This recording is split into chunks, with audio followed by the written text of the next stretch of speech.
يا علي براحتك. يومكم المليان. خلينا ناخذ راحتنا اليوم لانه يلا عزيزي.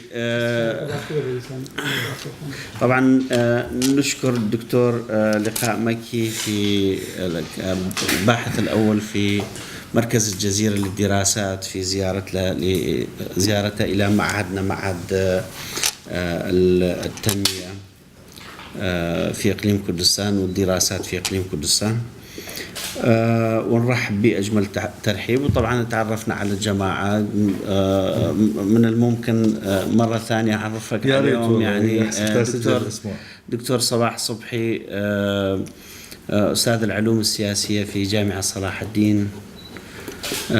دكتور فرصة الصوفي، عضو برلمان في الدورة الرابعة لبرلمان إقليم كردستان، الدورة السابقة يعني السابقة. الدورة السابقة زين حتى تخلص من الأبواب الرسمية. أستاذ وأيضا دكتوراه بالقانون، دكتوراه بالقانون العام. أستاذ مسعود حيدر، عضو برلمان العراقي مجلس النواب بالدورة السابقة أيضا. نعم. وخبير في الشؤون المالية، وخاصة كان بلجنة الموازنة المالية في البرلمان العراقي. كاكسر وقادر هو أيضا رئيس المعهد، وإعلامي كردي وسياسي معروف في إقليم كردستان. كاك حسين كرد نجاة كما قلت أنه مسؤول الملف الاقتصادي في المعهد، وأيضا ماجستير حول الاقتصاد الديموغرافي، الاقتصاد الديموغرافي مختص في هذا المجال، وهو من شرق كردستان. شرق كردستان. هي كردستان الشرقية. هي كردستان الشرقية. هي كردستان الشرقية. يلا ماشي. بالتأكيد احنا نرحب بك. القوميين العرب بدنا نفس السوالف ما نعترف بالحدود يعني. لا بالتأكيد إن شاء الله كلنا أخوة. الهدف الأساسي هو التكامل الإقليمي بين الشعوب الموجود. أنا زرت كان وضع خنفر في اسطنبول، عندهم منتدى الشرق وهي أحمد داود أوغلو. الفكرة الأساسية أنه لابد من وجود تكامل بين الشعوب الأربعة الرئيسية في الشرق الأوسط، هم الكرد والعرب والأتراك والفرس يعني، وده يشتغلون على هذا الأساس. ما أدري إذا أي مدى، أعتقد أستاذ أحمد هو له معلومات أكثر عن نشاطاتهم. هو صديق وضاحة. في عندنا الجلسة الأساسية، واللي طبعا راح نعطي الفرصة الأستاذ الدكتور لقاء مكي هو يشرح لنا حول الموضوع، يعني موضوع الجلسة الحالية فيما يتعلق بالوضع العراقي الآن والوضع السياسي بالعراق، وأيضا مستقبل العلاقة بين إقليم كردستان والعراق. هذه كمحاور أساسية، وأمور أخرى وأسئلة النخبوية باعتبار الناس مختصين موجودين في هذه الجلسة، وتكون عندنا فرصة للكلام أكثر حول هذه المواضيع الموجودة، وخاصة المحاور اللي وأنا حقيقة أولا يعني سعيد بأنه ألتقي بحضراتكم في فرصة يعني مهمة جدا إلي شخصيا وإلي كباحث. القضية الكردية ليست غريبة علينا العراقيين والباحثين، وأنا شخصيا يعني ربما كنت مهتم بهذه القضية لأنه كان تساؤلي طوال سنوات يعني نشأتي السياسية أو الفكرية عن سبب هذا الصدام بين قوميتين أساسيتين في بلد واحد منذ تأسيس الدولة، منذ عام 30 أو منذ تأسيس الدولة بالحقيقة، من ولاية الموصل بعد ما صارت وحتى مرحلة قريبة. هذا السبب بالخصومة، والسبب بالعنف والدماء والخسارات الكبيرة للشعبين. كان بالإمكان في زمن الدولة الوطنية العراقية أنه يصير أفضل مما كان بكثير، وحسب ما فهمته أو ما قريته من تجارب سياسية علاقات بين بغداد وكردستان كان يمكن أن تصير الأمور أفضل. طبعا العنصر الأجنبي والتدخل الخارجي ربما يكون متغير أساسي في تشويه هذه العلاقة، هذا لا يمكن أن ننكره. لكن أيضا كان هناك شيء أو حلقة مفقودة في العلاقة ما بين الأطراف أو ما بين الأكراد والعرب، شيء مفقود إلى حد أن بعض الأجيال الجديدة من الكرد بعد 91، يعني هاي فترة 12 سنة اللي صار بيها الافتراق الكامل ما بين المنطقتين، نشأ جيل يكفر حتى بالإسلام الذي غزا كردستان وجاء بالعرب إلى كردستان. طبعا هذا قد يكون محدود، لكن حينما نصل إلى ذلك معناه أن هناك خلل. يعني الخطأ والصواب أحيانا يضيع. من هو الذي بدأ المشكلة؟ أحمد البرزاني علاقته مع ملك فيصل وملك فيصل، هذه مشكلة احنا لازم يعني نتجاوزها، لأنه بالحقيقة لا يمكن معرفة من الذي بدأ والشرارة الأولى منين انطلقت. لكن كان هناك الفرص الضائعة في تسوية هذه الخلاف والشروع في بناء دولة مواطنة حقيقية ما بيها كردي وعربي وشيعي وسني وهذا الكلام، لأنه بالنهاية دولة المواطنة ودولة القانون هي الأساس في بناء، يعني في إعطاء ومنح الحقوق واسترداد الواجبات من الناس. عموما احنا الآن في زمن جديد، أصبح كردستان لها في كيان إقليم محترم، وسياسيا حسب الدستور لها قدرة على حكم نفسها، حكومة وبرلمان وانتخابات، وبنوا تجربة تنموية متميزة في إطار العراق. لكن ما زال الخلاف قائم. نعم ما في عنف، هذا العنف لم يعد موجود، العنصر الدستوري أصبح قوي وراسخ، لكن ما زال هناك سوء فهم عميق، وما زال هناك نيات. والتجربة اللي مرينا بها بعد المصالحة الطويلة وشهر العسل من 2003 ما بين كردستان وعلق الحكم في بغداد، ولا سيما الجزء الشيعي منه، على اعتبار كان هناك نضال مشترك قبل 2003 أو تحالف استراتيجي يسموه. الخلل اللي صار بعد الاستفتاء، الإشكالية اللي حصلت، والنزوع تحديدا الشيعي في استعداء كردستان، كان ما أقول صادم، أنا متوقعه، لكن كان ملفت أنه إحنا يعني رغم كل هذا الود الطويل والتفاهم المشترك، وصلنا إلى مرحلة هم صار فيها عنف، لولا يعني فضل الله ولطفه كان صار أيضا سفك دماء. ورغم كان اكو عدو مشترك اللي هو الإرهاب موجود وقريب، أو على الأقل ممكن أن ينهض من جديد. هذه ممكن تنبهنا إلى أنه المصالحة هذه كانت غير متكاملة، أو كان هناك أيضا عنصر مفقود فيها. ليش هذا الود الظاهر في العلاقة ما بين بغداد أو التفاهم؟ يعني رئيس جمهورية كردي من صارت 2003 لليوم، نظام 2003 رئيس جمهورية كردي. نعم الأمر غير دستوري، لكن هذا اتفقت عليه النخب السياسية، وكردستان علاقتها ممتازة، وحتى سيطرة الجيش في موصل وخانقين ما كان في رد فعل عنيف، يعني مشت الأمور تسويات. لكن مع ذلك في 2017 ظهرت فجأة شيء آخر ومختلف. الجيش أخذ هذه المناطق واعتبرها محتلة كانت، في حين الأكراد الآن يعتبروها محتلة. كركوك راحت فورا، وكاك مسعود سماها بالخيانة، والطرف الآخر الذي قام بالعملية أو ساعد اعتبرها نوع من الحكمة لتجنيب المنطقة سفك دماء، تدخل أجنبي. يعني كان هناك يعني شيء جديد ظهر، وبدأ حتى عنصر الاستعداء الشعبي. وكذا نقرأ بالوسائل التواصل الاجتماعي اللي هي معبر أحيانا عن الفهم الشعبي للأمور، كيف أن بعض الشيعة، وأنا ما أعتبر هذا الشيعة، يعني أقصد بعضهم، يعني لازم نتكلم عن بعض، ولا سيما من السياسيين طبعا، من النخب. أنا أتكلم عن النخب، ما أتكلم عن العامة من الناس.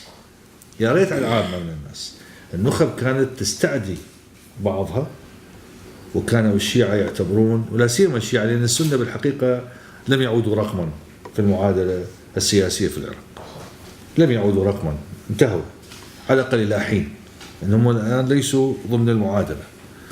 فكان في استعداء وخصوصا ضد كاك مسعود وضد أربيل، ويعتبرون المسألة انتهت وكركوك حسمت والقصة خلص. طبعا الآن نرجع كاك مسعود وزار بغداد واستقبلوا الدنيا كلها، ويعني قد يكون هناك تسويات من خلف الستار. وأنا عرفت من كاك أحمد أنه إيران كان لها دور مهم في تمهيد لهذه الزيارة، وكان هناك، هو كتب مقال جميل ومهم عن الالتفاف التكتيكي اللي سوته القيادة في كردستان بانتقال من تركيا إلى إيران في هذه المرحلة، لأن تركيا عملت كذا وكذا يعني، وهذا شيء جيد. لكن ما الذي ناقشه كاك مسعود في بغداد؟ الأولويات اللي كانت لديه خصوصا فيما يتعلق بالكركوك والمناطق المتنازع عليها والبيشمركة وانتشارهم في كركوك، هل طرحت؟ لأنه لم يتسرب شيء عن هذا الموضوع. أنا شخصيا لن أفاجئ إذا ما عرفت أنه كاك مسعود لم يناقش، أو على الأقل لم يلح عليها، لأنه هو عنده أولوية الآن إعادة تأهيل القيادة الكردية في الوسط السياسي، والحصول على بعض المكاسب البسيطة المالية للشعب اللي عانى كثير خلال السنوات الأخيرة. أنا يكفي أن أذكر هنا طالما نتحدث عن الجانب الاقتصادي أن نور المالكي قطع عن كردستان المرتبات، والشعب الكردي يعاني الأمرين خلال السنوات الأخيرة، بحيث الرواتب أعتقد 30% ينطون أو شيء يعني. وهذا لم يحصل حتى في زمن صدام حسين. وكنت أسمع من بعض الكرد أنه صدام حسين كان يرسل بطاقة تموينية كاملة خلال التسعينات إلى كردستان، لكن المالكي مقابل الغذاء يعني حصة كردستان تأخذها، ولأن هذا شعبنا يعني بالنهاية شعبي، هو خلافات بين القيادات. فهذا أيضا ربما أثرت حقيقة في مشاعر الأكراد، أنه بغداد لما توفرت لها الفرصة قطعت عنها الأرزاق. وهي قصة احنا راح نظل بها الدائرة مفرغة. يعني ليش؟ يعني قصة كبيرة. حضراتكم بعضكم زائر أوروبا وعايش فيها ويحمل جنسيتها، هذا الكلام ما يصير في دولة متحضرة. يعني القصة قانون، أنت مو والله كيفك تمنع، لا هو ولا أنت، لأنه تمتلك السلطة، أنت تقوم بحرمان الناس من أرزاقهم. هذا كردي صح هو في أربيل، لكن هو موظف في الدولة العراقية مثل البصرة، نفس الشيء يعني موظف، ما القوانين تمشي عليه، تمشي ببغداد تمشي بزاخو وبالناصرية يعني ما. فهذا كان أيضا مؤشر على أنه البوس اللحى اللي يصير لا يمنع من وجود ضغائن تظهر متى ما توفرت القدرة على الانتقام والأذى. احنا هذه نريد نناقشها، ما جرى أو ما يجري من العلاقة ما بين بغداد وأربيل. وأنا أتكلم عن أربيل ككردستان، ما لأنه سليمانية مركز صنع القرار. صحيح سليمانية أحيانا متميزة، وتميزها ظهر خلال 17 يعني الحوادث اللي صارت، لكن مع ذلك أنا رأيي أنه مركز القرار هو أربيل، يبقى النهاية مركز القرار هنا، لا سيما بعد وفاة إمام جلال الله يرحمه. يعني أصبح أعتقد سليمانية أضعف كثير. ما زال طبعا حزب التغيير له أهمية خصوصا بالبرلمان، لكن الانتخابات الأخيرة أكدت أن الحزب الديمقراطي يتسيد الساحة في كردستان، الانتخابات المحلية.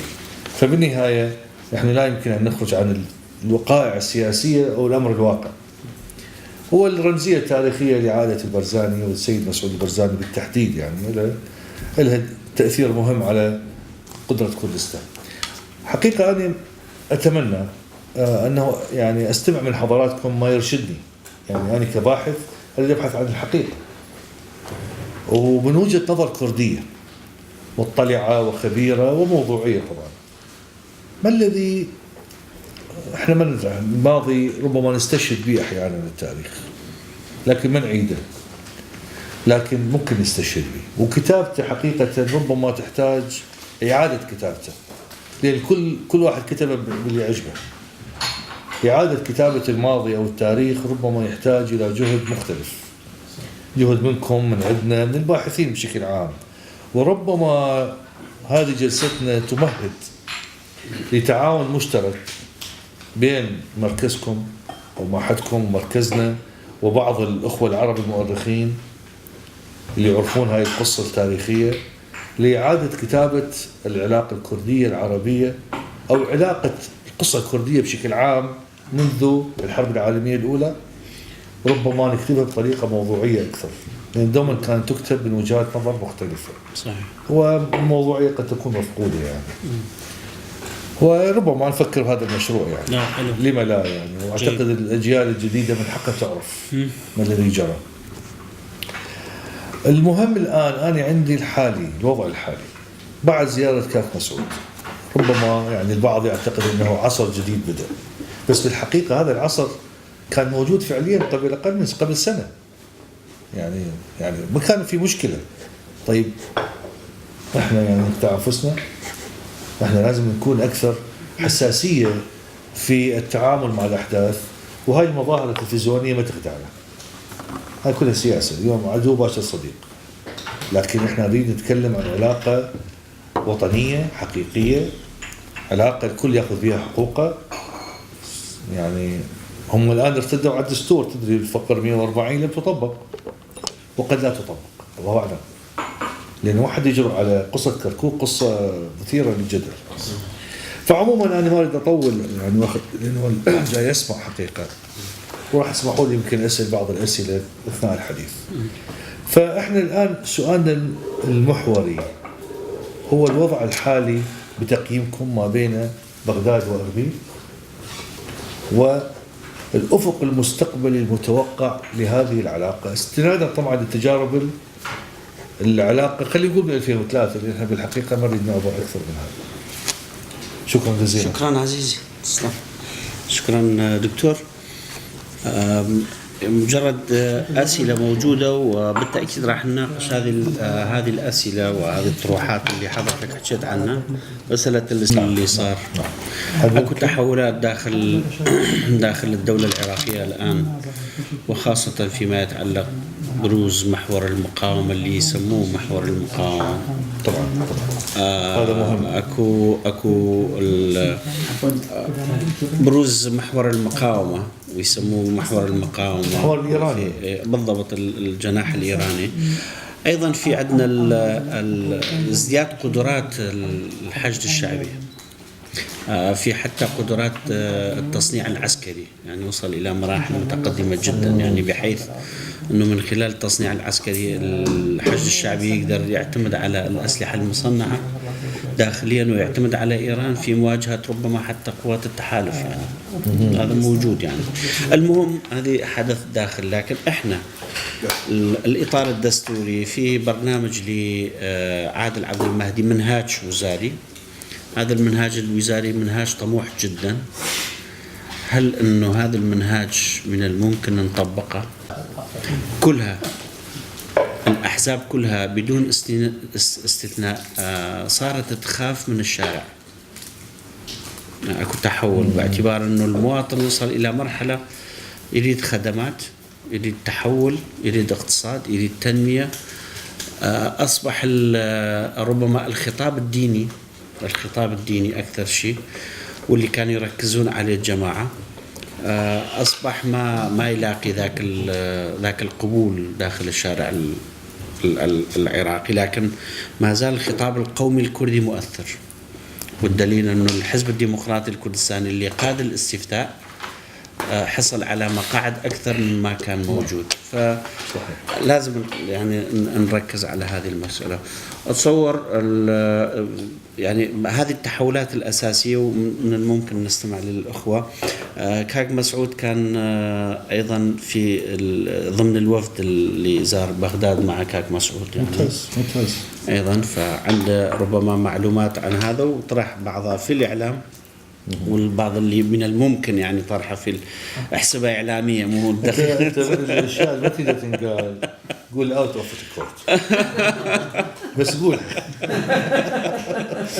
من فضلك أريد الصورة فوتو. كان والله خدمتي من ضمن آخر شيء هو المفاوض. الزيارة. أيوة من الزيارة. وبعدين بقلب مفعم بالحزن أقول برأيي لا يوجد في العراق شيء اسمه الشعب العراقي.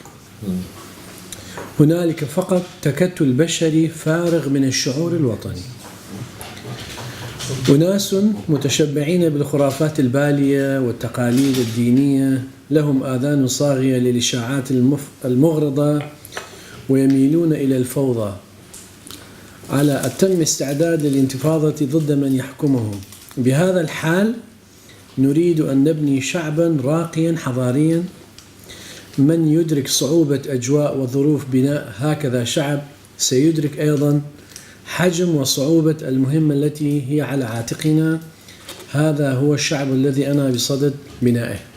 طبعا كلام يعني ممكن تطبيقه إلى الآن، يعني نشوفه في الواقع السياسي الموجود في الدولة العراقية مع الأسف الشديد. منذ تأسيس الدولة العراقية ومن الشيخ أحمد البارزاني إلى الشيخ عبد السلام إلى الملك محمود إلى الأسطورة البارزاني المرحوم مصطفى البارزاني إلى مام جلال إلى كاك مسعود إلى القيادات الحالية، أعتقد إحنا ندور في نفس الحلقة في الصراع السياسي الموجود في الدولة العراقية، صراع إرادات. يعني مع الأسف طبعا حزب البعث وضع أساس مهم جدا بالنسبة إلى مسألة الحكم الذاتي. أكيد بعد نضال مرير وصراعات سياسية وعسكرية كبيرة في الساحة السياسية في العراق، حتى أكو يعني تسريبات لاجتماعات خاصة بحزب البعث أنه صدام يأكد على ضرورة تدويل القضية الكردية، وسعدون حمادي يعني نعطي ملاحظة أنه أخاف نزعل الأتراك، فيبدي صدام يفشر عليهم ويقول ألعن أبوهم لابو الإيرانيين. أنه ربما كان عند صدام رؤى معينة بالنسبة للقضية الكردية، لكن ما قدر يترجم إلى الواقع، بل بالعكس ترجمه بشكل آخر، أنه جاب لنا الكيميائي على حلبشة والأنفال والإبادة الجماعية، وإلى أن قتل عشرات الآلاف بل وصل إلى 182,000.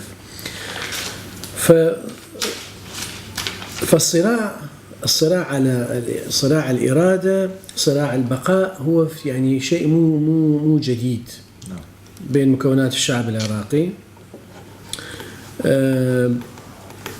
بعد 2003 اللي حضرتك أشرت إلى أنه هذا التفاهم السياسي أو الاتفاقية السياسية بين الكرد والشيعة، يعني أقدر أقول إلى تقريبا 2010 إلى أن جاء المالكي بقوات عمليات فرات دجلة، ما أدري فرات جابها الكركوك وهدد. هذه كانت أول بادرة لظهور أو لكسر هذا الهدوء اللي كان موجود، وأنه بعد الوضع أو أنه الأخوة الشيعة بعد ما يتحملون، فالصراع السياسي بدأ يتحول إلى صراع عسكري. أكو مشكلة حقيقية في العراق، أنه أي سياسي عراقي ما يقدر يحترم الدستور والقانون. هذه هي المشكلة الجوهرية. وإلى الآن الكردي أو السني أو الشيعي يعني ليش ما يقدر يحس بالأمان؟ لأنه ماكو دولة مواطنة. ليش السني والشيعي والكردي ما يقدر حتى ما يحترم المؤسسات؟ لأن يعرف هذه المؤسسات ما تصون حقوقه. ف يعني أنا خلال تجربتي داخل مجلس النواب شفت أنه العقلية اللي تدير الدولة العراقية هي مو عقلية رجال الدولة، هي عقلية مناطق، أزقة، شوارع، قرى. حتى تشريع القوانين ما يشرع لدولة حضارية، لدولة مواطنة. القوانين يشرع لأشخاص، لأحزاب، لإقطاعيات. فمن هذا المنطلق أكيد سيكون للمكون الكردي مشكلة، وسيكون للمكون السني مشكلة، حتى للشيعي سيكون عنده مشكلة. لأنه هذه القوانين هي خاصة بمجاميع معينة اللي هي مستحوذة على الدولة وعلى مؤسساتها. ضمن هذا الإطار المشكلة الكردية يعني أكيد ما ممكن معالجتها بهذه السهولة، لأن إحنا عندنا أسس معينة، عندنا أطر معينة اللي كنا اعتمدنا عليها اللي هو الدستور العراقي. نشوف إنه هذا الدستور لا يحترم، وهذا الدستور يتم تطبيقه بانتقائية. أنا أطبق هذه المادة لأن هذه المادة تفيدني، وما أطبق هذه المادة لأن هذه تضرني. فهذه هي يعني من وجهة نظري أشوف أنه المشكلة الأساسية عدم وجود القانون أو عدم سطوة القانون في الدولة العراقية، وعدم احترام الدستور والقوانين. و إذا العراق ما يتحول فعلا إلى دولة مواطنة، أعتقد التعايش السلمي بين المكونات ليس فقط بين الكردي والعرب، حتى بين الطوائف العربية، بين السنة والشيعة أيضا يعني موضوع ليس بالسهل. بين الشيعة والشيعة، بين السنة نعم. وأنا من وجهة نظري طبعا أنا طارح هذه الفكرة في يمكن عشرات اللقاءات، إذا يعني واحد ممكن يراجعها في اليوتيوب أو يعني المعالجة الأساسية لمشاكل الشعب العراقي هو فعلا التحول إلى النظام الفيدرالي الحقيقي، ليس على أساس الإثنيات أو إحنا عندنا الإطار الفيدرالي لإقليم كردستان هو كان واقع حال موجود. صحيح. يعني إقليم كردستان لم ينبثق من النظام السياسي الجديد بعد 2003. إقليم كردستان عاد طوعا ليكون جزءا من الدولة الاتحادية بعد كتابة الدستور العراقي. وأنا أشوفه في الحقيقة يعني كان يجب التفكير بهذا الأمر أكثر من مرة، لأن الشعب الكردي قرروا مصيرهم بعودتهم إلى العراق وبانضمامهم إلى العراق بعد كتابة الدستور العراقي، ساهموا في بناء الدولة العراقية ورسخوا حقوق الشعب الكردي. لكن لأول مرة في تاريخ المنطقة وفي تاريخ العراق أنه يتم تثبيت حقوق الشعب الكردي بهذا الوضوح في وثيقة مهمة، اللي أول مرة في تاريخ العراق صار عندنا دستور ثابت دائمي تم تحديد حقوق الشعب الكردي. لكن يعني أرجع وأؤكد أنه إحنا عندنا مشكلة إرادة، من يسيطر بإرادته على الآخر، هذه نقطة. النقطة الثانية يعني أصحاب القرار الزعامات العراقية رغم الإشكاليات والتفسيرات المختلفة الموجودة للدستور كملحق لهذا الدستور ما اتفقوا على إطار معين. يعني خلونا نحترم هذا الإطار المعين. إذا أدخل في بعض التفاصيل، حضرتك ذكرت المادة 140. أكو مؤسسات فيدرالية كثيرة في الدولة العراقية لا يتم تشكيلها لأن يؤدي إلى ترسيخ مبادئ الدولة الفيدرالية في العراق. مثلا مجلس الاتحاد، نعم صحيح. رئيس الجمهورية ما عنده أي سلطة. طيب أنت تجي تكسر مسألة التوافق، مسألة الشراكة، مسألة التوازن في مؤسسات الدولة وتعتبره شيء طبيعي. يعني أحكي لك عن تجربتي الشخصية أنه في تشريع القوانين وفي مسألة الشراكة الإخوة السياسيين في العراق يقولون طيب أنتم عندكم منطقتكم وأنتم عندكم دولتكم، يقولون أنتم عندكم دولتكم، ليش تجي تشارك وياي؟ بس أنا جزء منك. فأنت لازم يعني قبل الحديث بهذا الموضوع تحدثنا عن تجربة كندا.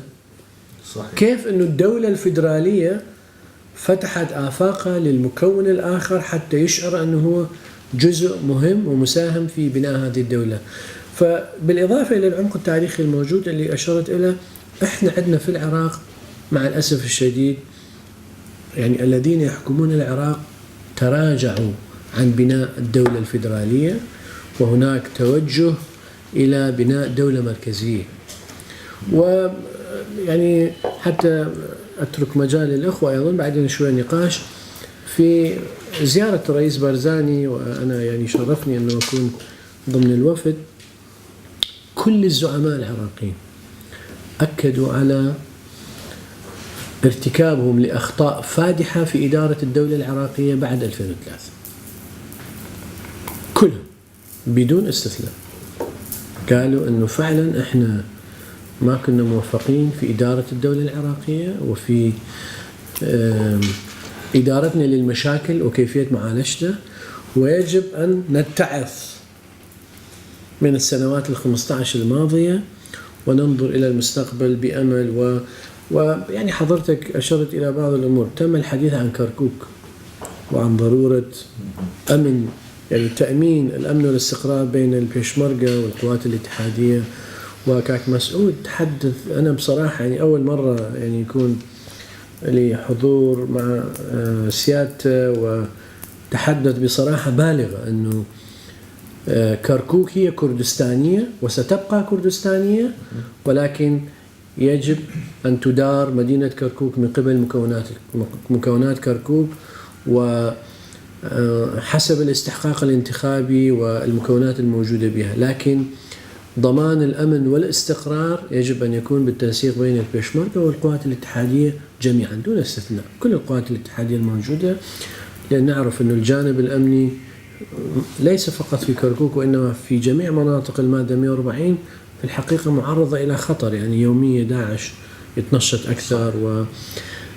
فأنا يعني من وجهة نظري الإشكالية، أعتقد أكو دراسات أيضا أنه العراق في مقدمة دول العالم في عدم احترامه للقانون.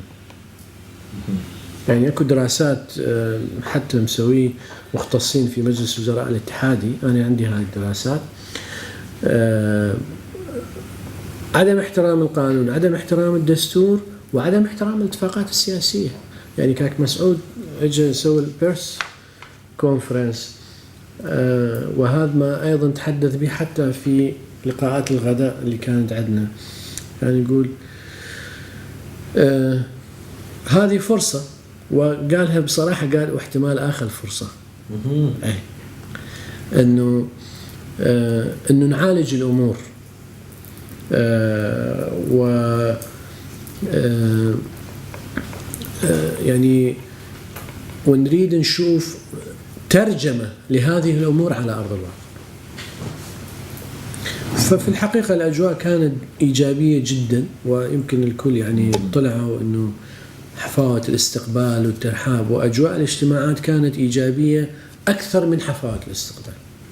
يعني ربما بعض القياديين في الإعلام احتمال يحسبون حسابات، لكنهم أكدوا أنه زيارة كاك مسعود إلى بغداد فتحت لنا أبواب أربيل، وسنأتي إلى أربيل دون أي تحفظ، لأن كانت هناك مخاوف من شارع العراقي. طبعا حتى تعرف دكتور أنه والإخوة الأعزاء، الساسة الشيعة ارتكبوا خطأ فاضح بعد 2005 بأنهم بدأوا يغطون على فشلهم في خدمة مناطقهم في تقديمهم للخدمات بإبراز وجود الخدمات في كردستان. أنه شوفوا إحنا منطين فلوس لكردستان، وبصرة تعاني، والناصرية تعاني، وكردستان يزهو في أمن واستقرار وازدهار، وما يعرفون أنه جزء كبير من هذا الازدهار اللي صار هي استثمارات خارجية. يعني حكومة الإقليم شرعت قوانين ذكية، بالإضافة إلى يعني عامل الأمن كلش مهم. حضرتك تعرف قدرت تجلب رؤوس أموال خارجية كبيرة، وبالإضافة إلى أنه الأموال اللي كانت تخصص للإقليم، إحنا كردستان كانت مدمرة بالكامل. صحيح. يعني حضرتك تعرف. إنجازات رغم أنه عندنا مشاكل سياسية، عندنا يعني مواضيع كثيرة داخل الإقليم يجب معالجتها، لكن حتى الساسة هذا الجاب اللي صار بين الشارع العربي خصوصا الشيعي والكردستاني سبب السياسيين الشيعة. يعني يغطي فشل للخدمات في البصرة بأن كردستان يأخذون فلوسهم. هذا محسوب لكردستان انه قدرت بالفلوس المتوفره تسوي تنميه في حين بعدين الشعب يعرف انه الفلوس راح تفوت يعني فساد يعني. انا كاك بالشهر كاخر ملاحظه كاك بالشهر زباري حكى لي اياه، قلت له الدكتور حيدر العبادي وفعلا هو كان عنصري يعني عنده عنصريه قوميه تجاه الشعب الكردي. اي انا استفسرت من موظفين كانوا معاه في اللجنه الماليه لما كان رئيس اللجنه الماليه، والموظفين يعرفون اكثر يعني مشتغلين وياه. بعدين مره قعدنا وياه كوشيار قبل فتره قال والله كلامك صح. قلت شلون؟ قال مرة تحدثنا عن الموضوع حصة الإقليم، قال شنو يعني أنا أعطيكم 17% أنتم تعمرون بكردستان ومدننا مدمر؟ قلت له ضحكت قلت أنتم فاسدين إحنا شو نسوي لكم؟ هو شيء قال لهم يعني هو بيعطيهم 17% راح يبقى 83%. زين انتم يعني هاي 83 المريض اكثر. لا ما يحس عمروا 60%. بس نسال ايش اللي صار ب 83% من الموازنه؟ خلي ياخذون 20% فوق و60% عمروا. أنا عضو لجنة مالية وعندي يعني معلومات كثيرة جدا عن مسألة الفساد في العراق، طبعا فيما يتعلق بمزاد العملة بالمصارف. طبعا 109 مليار دولار حتى على أوراق ما موجودة مختفية. هاي نقطة. النقطة الثانية 211 مليار دولار عن طريق مزاد العملة تم تهريبه إلى خارج العراق. يعني العراق يعني من 2005 إلى 2014 إلى أن اجى داعش لأن بعدين خفض أسعار النفط وهذا مع المساعدات الخارجية إيرادات العراق كانت بحدود تريليون و200 مليار دولار.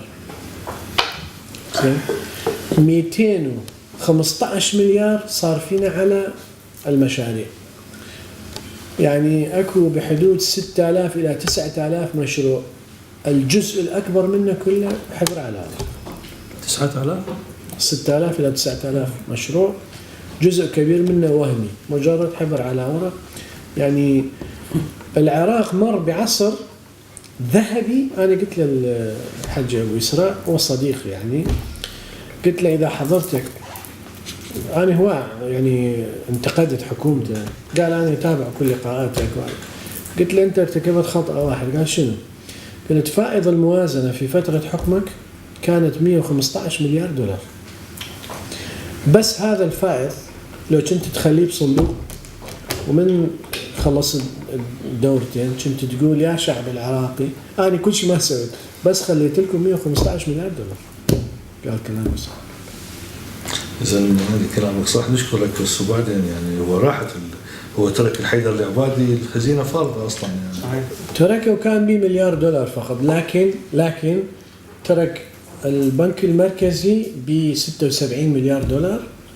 ووجد الدكتور حيدر العبادي في فترة حكم، تدري في فترة يعني الدكتور حيدر العبادي الدعم اللي حصل عليه ما حاصل عليه أي، حتى الملك فيصل ما حاصل عليه دعم. 40 مليار دولار قروض داخلية وخارجية، 40 مليار دولار استخدم من احتياط البنك المركزي، يعني تقريبا 80 مليار دولار أخذ دعم مالي بالإضافة إلى الدعم الحربي من جميع دول العالم. يعني حتى هو أيضا كان يعني مكتبه كان فاسد. أنا عندي بيانات، عندي معلومات. شخص رايح يعين شخص معين، مكتبه قايلين انطينا 25 شهر. بدي أذكر الاسم. شكرا كابتن مسعود. شكرا والله دكتور شكرا جزيلا. طبعا استاذ لقاء يعني صراحه فرصه طيبه وسعيده بالنسبه لي، يعني أنا دائما اتابع لقاءاتك وتحليلاتك عن طريق الجزيره، وايضا اتابع مركز الجزيره عن الموقع الالكتروني لدراسات اهلا وسهلا. زميلي كاد مسعود اشارت الى مجموعه من المواضيع مهمه جدا، وخاصه ما يتعلق بالفيدراليه وتطبيق الدستور. طبعا باعتقادي الاشكاليه الاساسيه ستبرز من خلال عدم الالتزام بالدوله الجديده بعد 2003. يعني نعم قبل 2003 السنه هم حاكم في العراق وحكموا ما حكموا في العراق، ولكن بعد 2003 الشيعة حكموا في العراق بنفس العقلية ولكن بطريقة مختلفة. يعني بموجب الدستور العراقي وبموجب الاتفاق السياسي بين المكونات العراقية عن طريق الدستور، يعني لازم هناك دولة جديدة، دولة فيدرالية، توزيع السلطات، توزيع الثروات، توزيع الصلاحيات، واحترام مبادئ الدستور من باب الأول مبادئ أساسية إلى حقوق الحريات وإلى المؤسسات. ولكن صراحة يعني بعد مرور كل هذه السنوات ليس هناك يعني دولة فيدرالية على الأرض الواقع في العراق، وتأجيل المشاكل يوم بعد يوم يؤدي إلى النتيجة سيئة والكارثية، خاصة بعد 2017 وخاصة بعد الاستفتاء. لهذا الآن هناك مشكلة أساسية في إقليم كردستان، ليس على مستوى القيادة السياسية فقط، على مستوى المجتمع، على مستوى المواطنين في إقليم كردستان. ليس هناك أي ثقة بالحكام في العراق. يعني الآن هناك الأزمة الثقة في إقليم كردستان. نعم بعد زيارة السيد رئيس مسعود بارزاني إلى بغداد هناك تفاؤل، ولكن يعني لا يزال هناك شكوك في استجابة القيادة السياسية العراقية والحكومة العراقية. يعني لماذا؟ لأن هناك صراحة يعني سابقة غير تفاؤلية مع الحكومة العراقية. هناك اتفاق سياسي لحل مشكلة النفط لم يطبقوا، أيضا هناك اتفاقات للتوافق والتوازن والشراكة، ولكن في يعني أصغر فرصة لدى الحكومة العراقية يعني فرض مثل قطع الرواتب، عدم التزام بتجهيز وتسليح بيشمركة، يعني التعامل العسكري مع المناطق المتنازع عليها. كل هذه المشاكل يؤدي إلى الآن في إقليم كردستان على مستوى الشعبي ليس هناك ثقة مع الحكومة العراقية. أيضا بالنتيجة وبالتالي ليس هناك اندماج انتجريشن بين المكونات وخاصة الكرد مع الحكومة العراقية.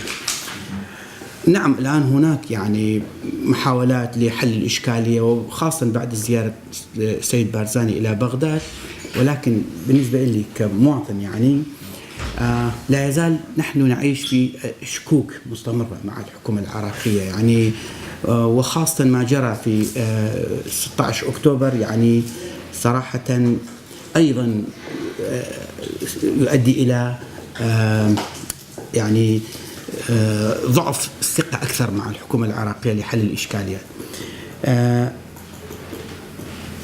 أنا صراحة زرت السيد مسعود البارزاني تقريبا قبل أسبوعين، وبعد ما رجع لبغداد أنا زرت السيد بارزاني وسألت عن الزيارة والتفاؤل. قال عندي تفاؤل، ولكن لا يزال أيضا نفس الكلمة لدي شك هل تطبق أو هل ستجري الوضع كل ما يجري يعني بيوجب الدستور، مسألة المادة 140، مسألة البيشمركة، مسألة الموازنة المالية. لا لكن قال أنا عندي تفاؤل، وخاصة بوجود عادل عبد المهدي لأن بينها صديقة وعلاقة تاريخية، ولكن أيضا ومن خلال المؤتمر الصحفي مع الإعلاميين يعني صرح بارزاني بصراحة بأن يعني سقف التوقع الشعبي يعني لازم في يعني مستوى محدود، يعني ليس لدينا تفاؤل على مستوى كبير. هذا أولا.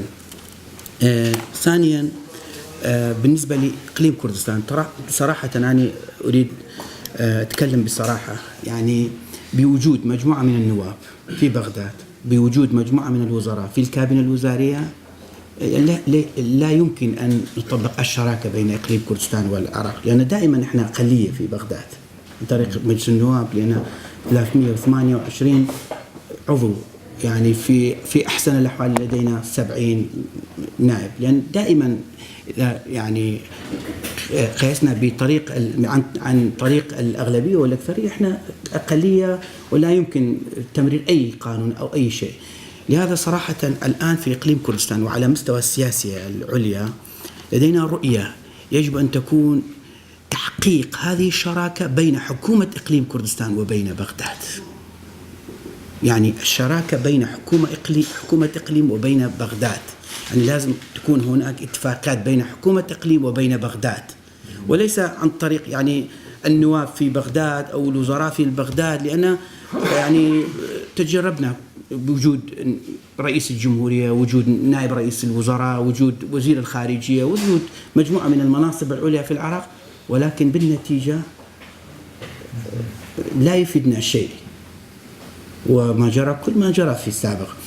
لهذا الآن يجب أن تكون هناك شراكة بين حكومة إقليم كردستان كممثل شرعي لإقليم كردستان مع الحكومة العراقية للتفاهم مع الإشكاليات في المستقبل. هذا أولا. ثانيا،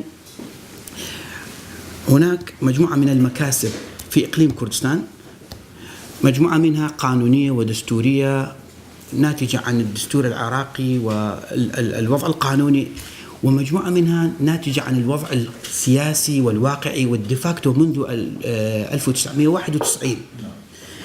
يعني في إقليم كردستان هناك إرادة سياسية وأيضا إرادة شعبية للحفاظ على كل هذه المكاسب والوضع الواقعي والقانوني في إقليم كردستان. أي حكومة في العراق وأي يعني سلطة في العراق يريد أن تقل هذه المكاسب الواقعية والقانونية في إقليم كردستان، بالتأكيد ستكون هناك تصادم بيناتنا. يعني دائما هناك جملة من قبل عبادي فرض القانون وسيادة القانون والدستور، وهذه المفردات والجملات. فرض القانون والسيادة يعني بالنتيجة التقليل من المكاسب الواقعية الديفاكتو والقانونية من إقليم كردستان، وبالنتيجة يؤدي إلى التصادم بيناتنا. لهذا أي حكومة عراقية يريد أن تكون هناك استقرار في التعامل مع حكومة الإقليم ومع إقليم كردستان، يجب أن تكون هناك احترام لهذه الواقع السياسي والقانوني في إقليم كردستان، سواء كانت متعلقة بالعلاقات الخارجية، سواء كانت متعلقة بالوضع العسكري في إقليم كردستان، أو وإلى آخره، الوضع الاقتصادي وإلى آخره، والجمارك والمطارات. ولكن أيضا هناك محاولات وهناك إرادة في إقليم كردستان لتخطي الخطوات بموجب الدستور، بموجب القوانين، والانسجام مع الدستور الاتحادي وما شابه ذلك.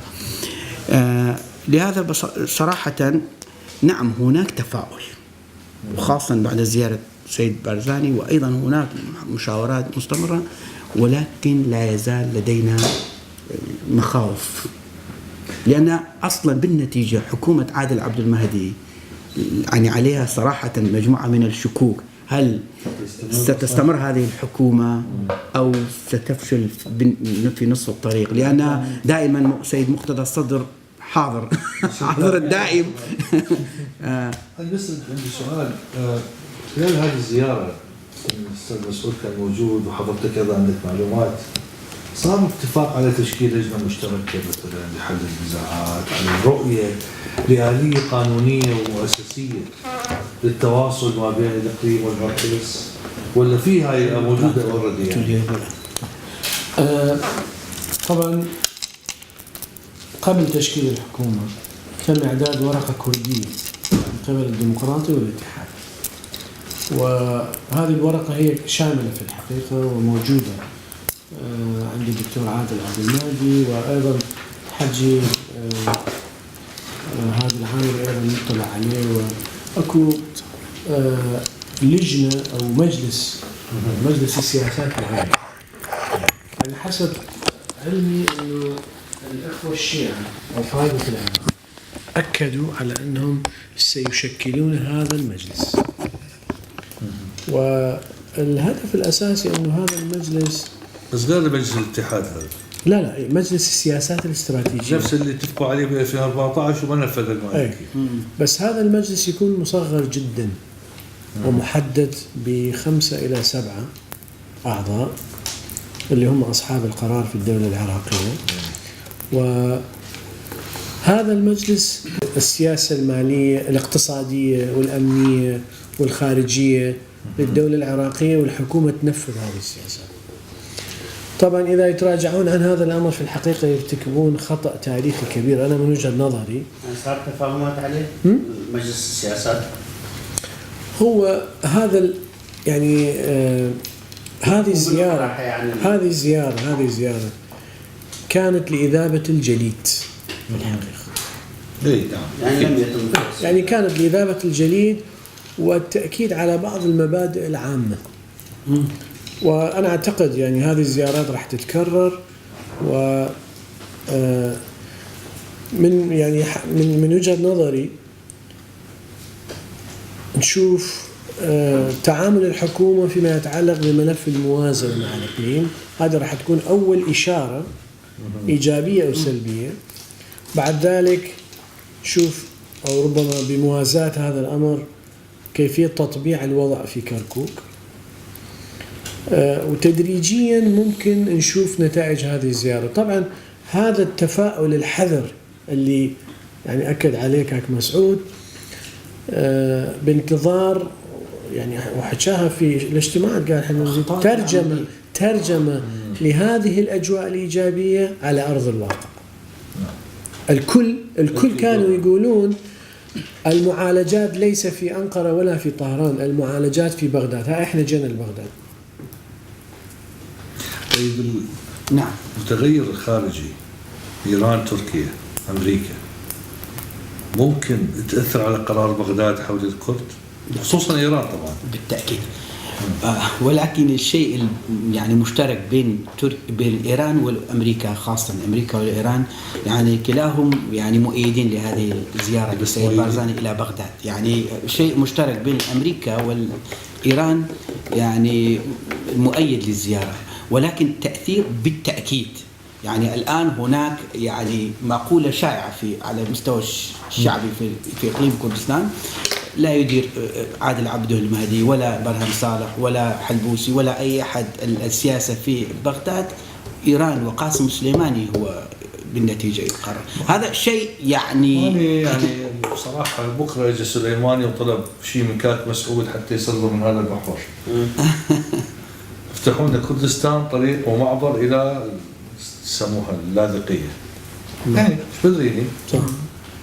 وكاك مسعود ما قبل إن هاي بيها تضحية بعلاقاته مثلا بأمريكا، لأن إيران وأمريكا الآن في صدام. تركيا يعني بالنهاية رجل هو مسؤول عن شعبه وغلب عليه. غير صح ولا لا؟ يعني شلون نغير سياسة بغداد؟ يعني احنا نظل هذا يعني بالنهاية الآن الوضع إذا كان بس عرب وكرد بسيطة، كركوك يمن كل يعني إذا إدارة مشتركة يعني باختصار مثل ما يقولون يعني في التصور العام موجود هذه مجرد هدنة أو استراحة محارب يعني في تاريخ الدولة العراقية. يعني بس قوس طبعا كل الزعماء أكدوا على أنه هذه الخلافات الداخلية على المستوى الوطني العراقي، هذه الخلافات يسبب ضعف العراق ويفتح الأبواب للآخرين للدخول في الساحة السياسية العراقية. طبعا يعني هذا اعتراف جريء، لذلك الكل أكدوا علينا أن نبرز النقاط اللي نتفق عليها جميعا. خلينا نشوف على ماذا نتفق واللي مختلفين عليه نناقشه بالتدريج. يعني هذا التوجه أنا أشوفه جيد من قبل الزعماء العراقيين. إلى الأمس أو خصوصا يعني أنا كنت في بغداد في ليلة الهجوم على كركوك، وأنا كنت مطلع على تفاصيل كل العملية العسكرية، حتى تحرك القطاعات العسكرية كنت عارفة.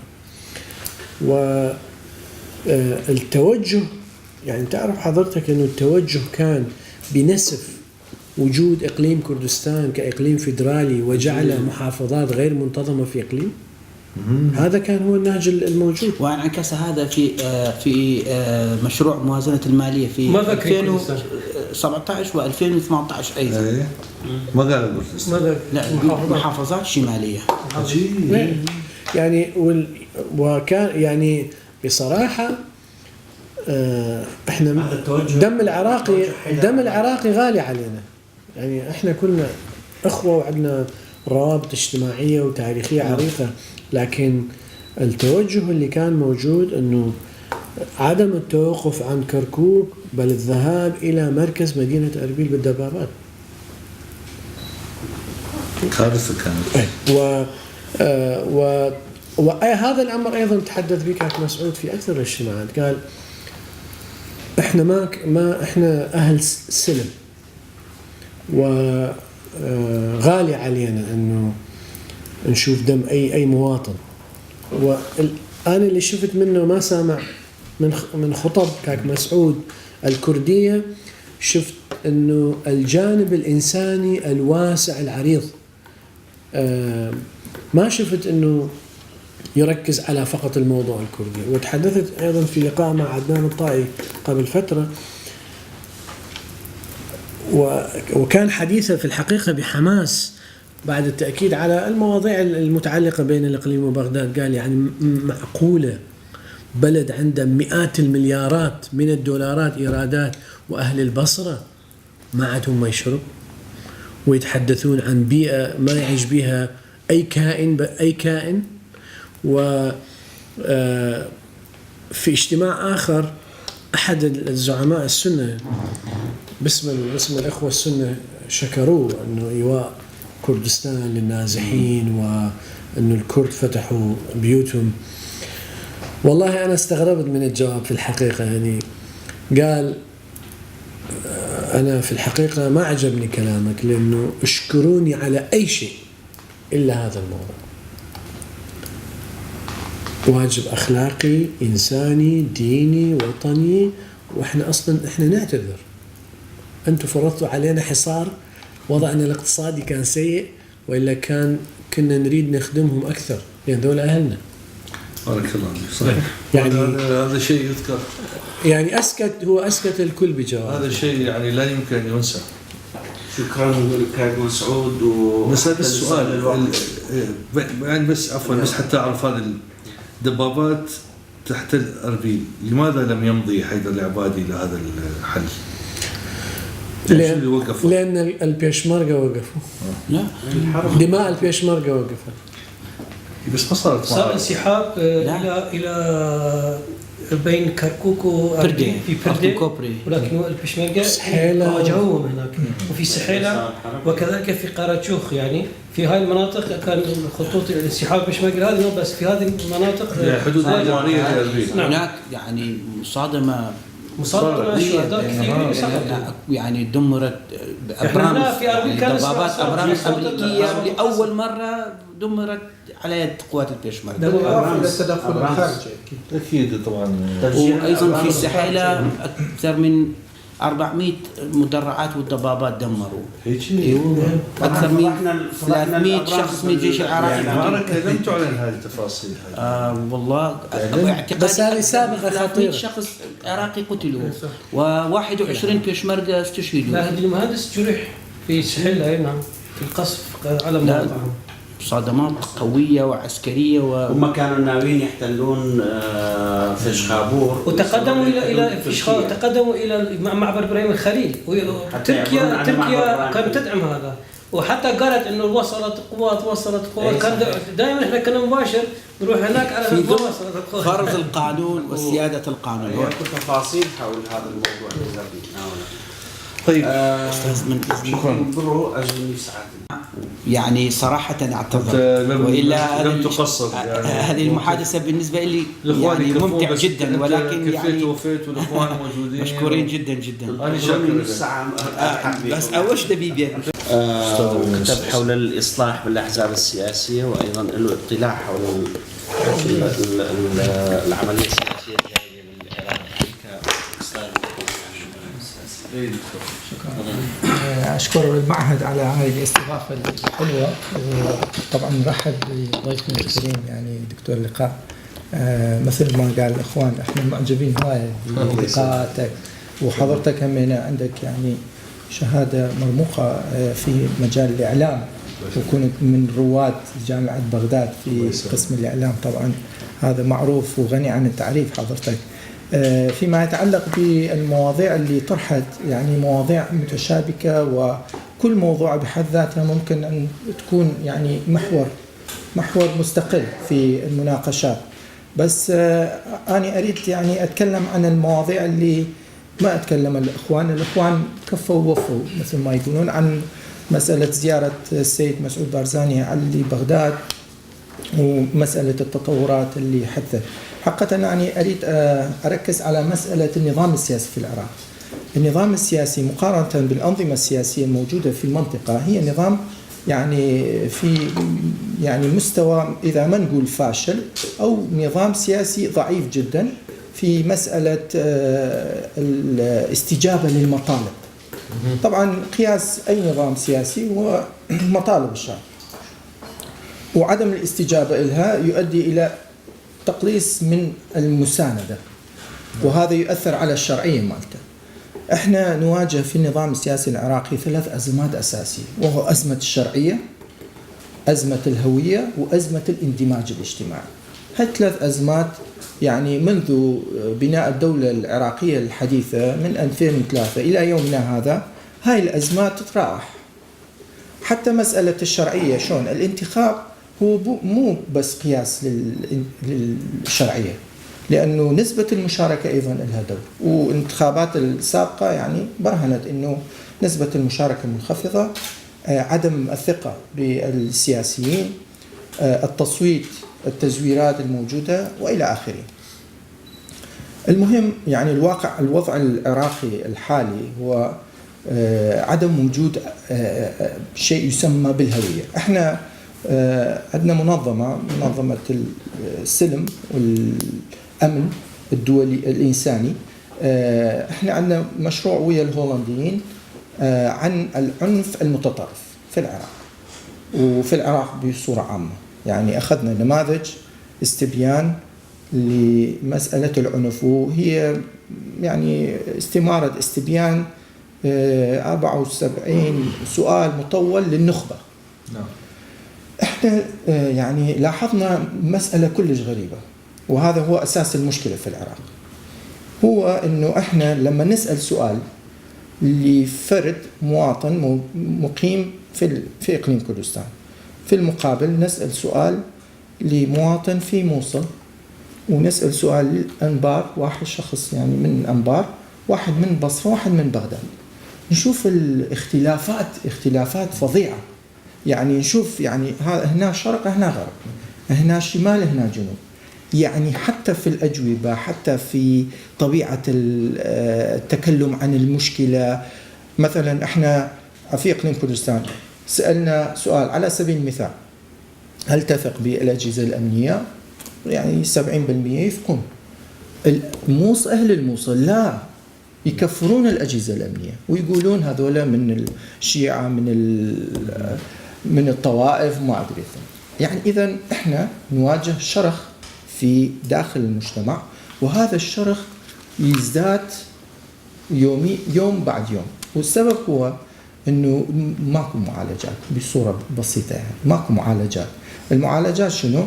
يعني حضرتك تحدثت عن مسألة النظام صدام شلون كان، يعني هو مسألة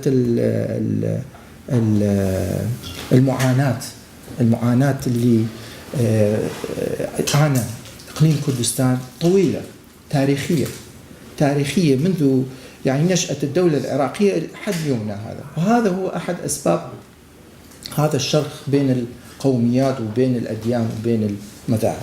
حتى المذاهب، حتى الشيعة ليش هم هسه هيك يتصرفون؟ ليش يتصرفون على أساس إنه المصالح الشيعية فوق كل شيء، مصالح الأحزاب الشيعية فوق كل شيء؟ بسبب المعاناة اللي عانوا، بسبب الضغط والبؤس، الضغوطات اللي مروا به. يعني هذا كله يولد ردود أفعال، هذه ردود أفعال احنا نلاحظها في الأحزاب، في الشارع، في هنا وهناك، في داخل أروقة النظام السياسي. المهم احنا المشهد العراقي الآن، أنا بتقديري المشهد العراقي أكثر خطورة من أي وقت مضى. ليش؟ السبب هو أنه أولا أنه عادل عبد المهدي هو أساسا جاء نتيجة لوليدة توافق، ما جاء نتيجة للكتلة الأكبر، وهذا مخالف للدستور طبعا. هاي النقطة الأولى. يعني هسه عادل عبد المهدي هو يعني وليدة عنده ولادة مشوهة لرئيس الوزراء. هاي النقطة المهمة يعني، وهذا راح يؤدي إلى تشوه في النظام الديمقراطي، ويؤدي إلى تتأثر به في القرارات. وشوفوا يعني مسألة الحدية في مسألة الترشيحات مع الوزراء لحد الآن، مع الداخلية والدفاع لحد الآن وهذا بداية الأزمة، يعني بداية الأزمة اللي إحنا نواجهها. هاي المشكلة الأساسية، إنه رئيس الوزراء الحالي يعني ما أشوفه يعني رئيس وزراء قادر على يعني إدارة الأزمات، لأنه في العراق موجودة أزمات مثل ما قلت. مسألة يعني الديمقراطية التمثيلية اللي احنا نشوفها من البرلمان وصناديق الاقتراع ومسألة الانتخابات صارت يعني محتواها مفروغ من عنده، لأنه الواحد اللي ينتخب شخص، لو ينتخب حزب معين، يعني الحزب يصير أكثرية أو أغلبية، ما له أي تأثير. التأثير الأكثر هو الأشخاص اللي يعملون خارج البرلمان. يعني مقتدى الصدر عندما يتحدث عن شيء يعني يقول إنه فالح الفياض ما لازم يصير وزير الداخلية، عنده مشكلة ويفعل، خلاص هذا الكلام اللي يمشي. كلام البرلمانيين ما يمشون. فهذا المشكلة الأساسية، إنه القرار البرلمان هو قرار يعني من الخارج، من خارج البرلمان، من الأحزاب، من الإرادات الخارجية. طبعا والأحزاب منو اللي يديرها؟ طبعا قوى خارجية موجودة، مصالح متقاطعة، كل شيء يعني موجود داخل الأحزاب. هذا يعني أنا أريد أيضا أركز على مسألة الخلل البنيوي في الهيكل الاقتصادي. حقيقة الاقتصاد في العراق يعاني بصورة يعني مستمرة، والمعاناة بدت يعني منذ 2014، منذ انهيار يعني أسعار النفط، وهذا الانهيار استمر يعني لحد هذا اليوم. صحيح أنه سعر النفط ازداد، بس البناء الهيكل الاقتصادي ما زال يعاني. شنو احنا القطاعات الموجودة مالتنا؟ الزراعة، الصناعة، والنفط. خلي بسهولة يعني نقسمها. النفط هو يستحوذ على أكثر القطاعات الموجودة في العراق، بس إذا نباوع على أنه المشكلة الأساسية مال البرامج الحكومية الموجودة هسه، مال عادل عبد المهدي عنده برنامج ضخم يعني يتناول كل جوانب الاقتصاد، بس هو أكو في علم الاقتصاد أكو شيء يسموه التنمية الغير متوازنة. يعني شون؟ يعني حيدر العبادي إذا إجا كرئيس الوزراء، إذا ركز على قطاع الزراعة وأهمل قطاع الصناعة، هذه المليارات اللي راحت من المشاريع الوهمية راح ترجع. راح يركز على قطاع الزراعة وراح تنهض الزراعة في فترة 4 سنين. بعدين يجي عادل عبد المهدي يركز على قطاع الصناعة، ويصير أكو تسلسل في يعني التنمية. هذا يسموه التنمية الغير متوازنة. بس احنا ما نطبق هذا، يعني برنامج ضخم في مدة قياسية، وهذا ما يطبقه. يعني 4 سنين ما يكفي، 40 سنة ما يكفي، لأنه يبحثون من الصفر، يعني يبنون من الصفر. هذا ما يسموه القطاعات الاقتصادية. نعم. طيب إذا عندك روح يعني أستاذ سرور موجود. اوكي لا بعد لا روح عندك اجتماع ما دافع. روح أستاذ سرور يعني هو أستاذ سرور كاك أحمد كلهم كاك أحمد هو بالبيت يعني، والإخوان كلهم رعاة بيت يعني في النهاية ليسوا. فاحنا عندنا ما راح نطول ان شاء الله. لا انتم براحتكم. فانت عندك اجتماع بس اشوفك ها. لا بكره لازم نتواعد ان شاء الله. نتواصل ان شاء الله حبيبي. عفوا استاذ. لا اعتيادي. دكتور وابزام سيارة لبيش سيارته.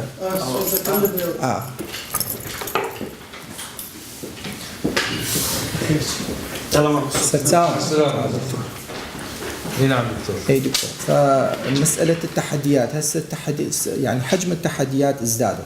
مسألة نزع السلاح، مسألة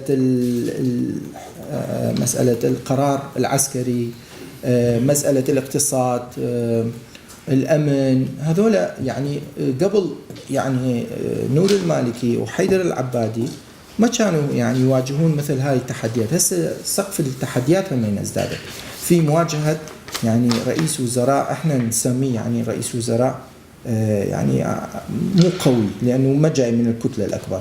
في المقابل احنا في إقليم كردستان الحزب الديمقراطي الكردستاني تقوى موقعه، أصبح القرار موحد، أصبح الرئيس مسعود بارزاني اللي يمثل الآن يعني رئيس حزب سياسي بس معنويا يمثل رئيس الإقليم. احنا نسميه الرئيس يعني هذا الشيء لأنه الحزب الديمقراطي استطاعت أن تتجاوز كل هاي التحديات اللي صارت، واستطاعت أيضا توحيد القرار.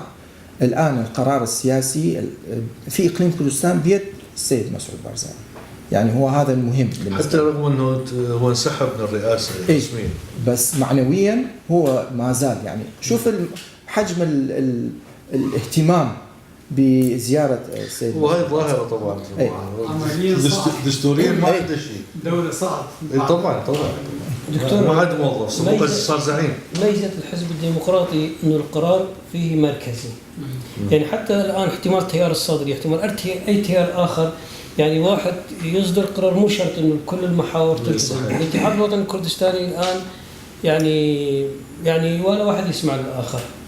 الان نعم ليس هناك رئاسة إقليم، لكن رئاسة الوزراء اللي بيد سيد نجيب البارزاني ما يخطو خطوة بدون ما أقول بدون أمر، يعني بدون استشارة مثلا، احتمال يكون التنسيق بيناتهم. يعني المهم ليس في الحزب الديمقراطي إنه نجيبان يقول شيء وسيد مسعود يقول شيء آخر على المستوى الداخلي إدارة الدولة. قيادة الحزب الديمقراطي يعني موحدين في يعني هو الحزب الوحيد في العراق يعني ما عدا عدد المقاعد، يعني مو هذا الموضوع. الموضوع هو مركزية القرار يعني في الحزب. وبالإضافة إلى ما قال الأستاذ أحمد همينة أنه حقيقة مستوى التدخل الخارجي في إقليم كردستان، إذا طبعا أكو تدخل خارجي، هذا الشيء يعني إحنا كأكاديميين يعني ما معقول أن نقول ماكو تدخل خارجي، هذا الشيء يعني ما معقول. بس إحنا نقول قياسا مع الحكومة العراقية مستوى التدخل الخارجي في إقليم كردستان أقل كثيرا من الحكومة العراقية، واللي نشوفه يعني الظاهر. يعني إحنا في مسألة الاستفتاء شفنا يعني شو صار بينا. يعني إحنا عندنا مؤشرات في الساحة، يعني مسألة التواصل إذا التدخل الخارجي يعني ما كان موجود، يعني إحنا يعني خلاص كنا ننتهي، يعني خصوصا الدول العظمى. هاي المسألة يعني التوازن الآن بين حكومة الإقليم والحكومة العراقية يعني لصالح حكومة الإقليم، والحكومة العراقية تحتاج إلى حكومة الإقليم من أجل هاي المسيرة لهذا الحجم الهائل من المشاريع وهذا البرنامج الحكومي المطول، تحتاج إلى حكومة الإقليم. فأنا بتصور إنه يعني المستقبل إنه هذا التقارب بين إقليم كردستان وبين العراق ما تنهي من الخلافات، بس تنهي شيء مثل من الركود، يعني الركود الحالي، وممكن أن يكون في المستقبل، لأنه الزمن ضروري جدا من أجل تجاوز الخلافات وتجاوز المشاكل اللي كانت موجودة. هذه الصورة مختصرة يعني. تسلم دكتور. أستاذ سرور. عفوا.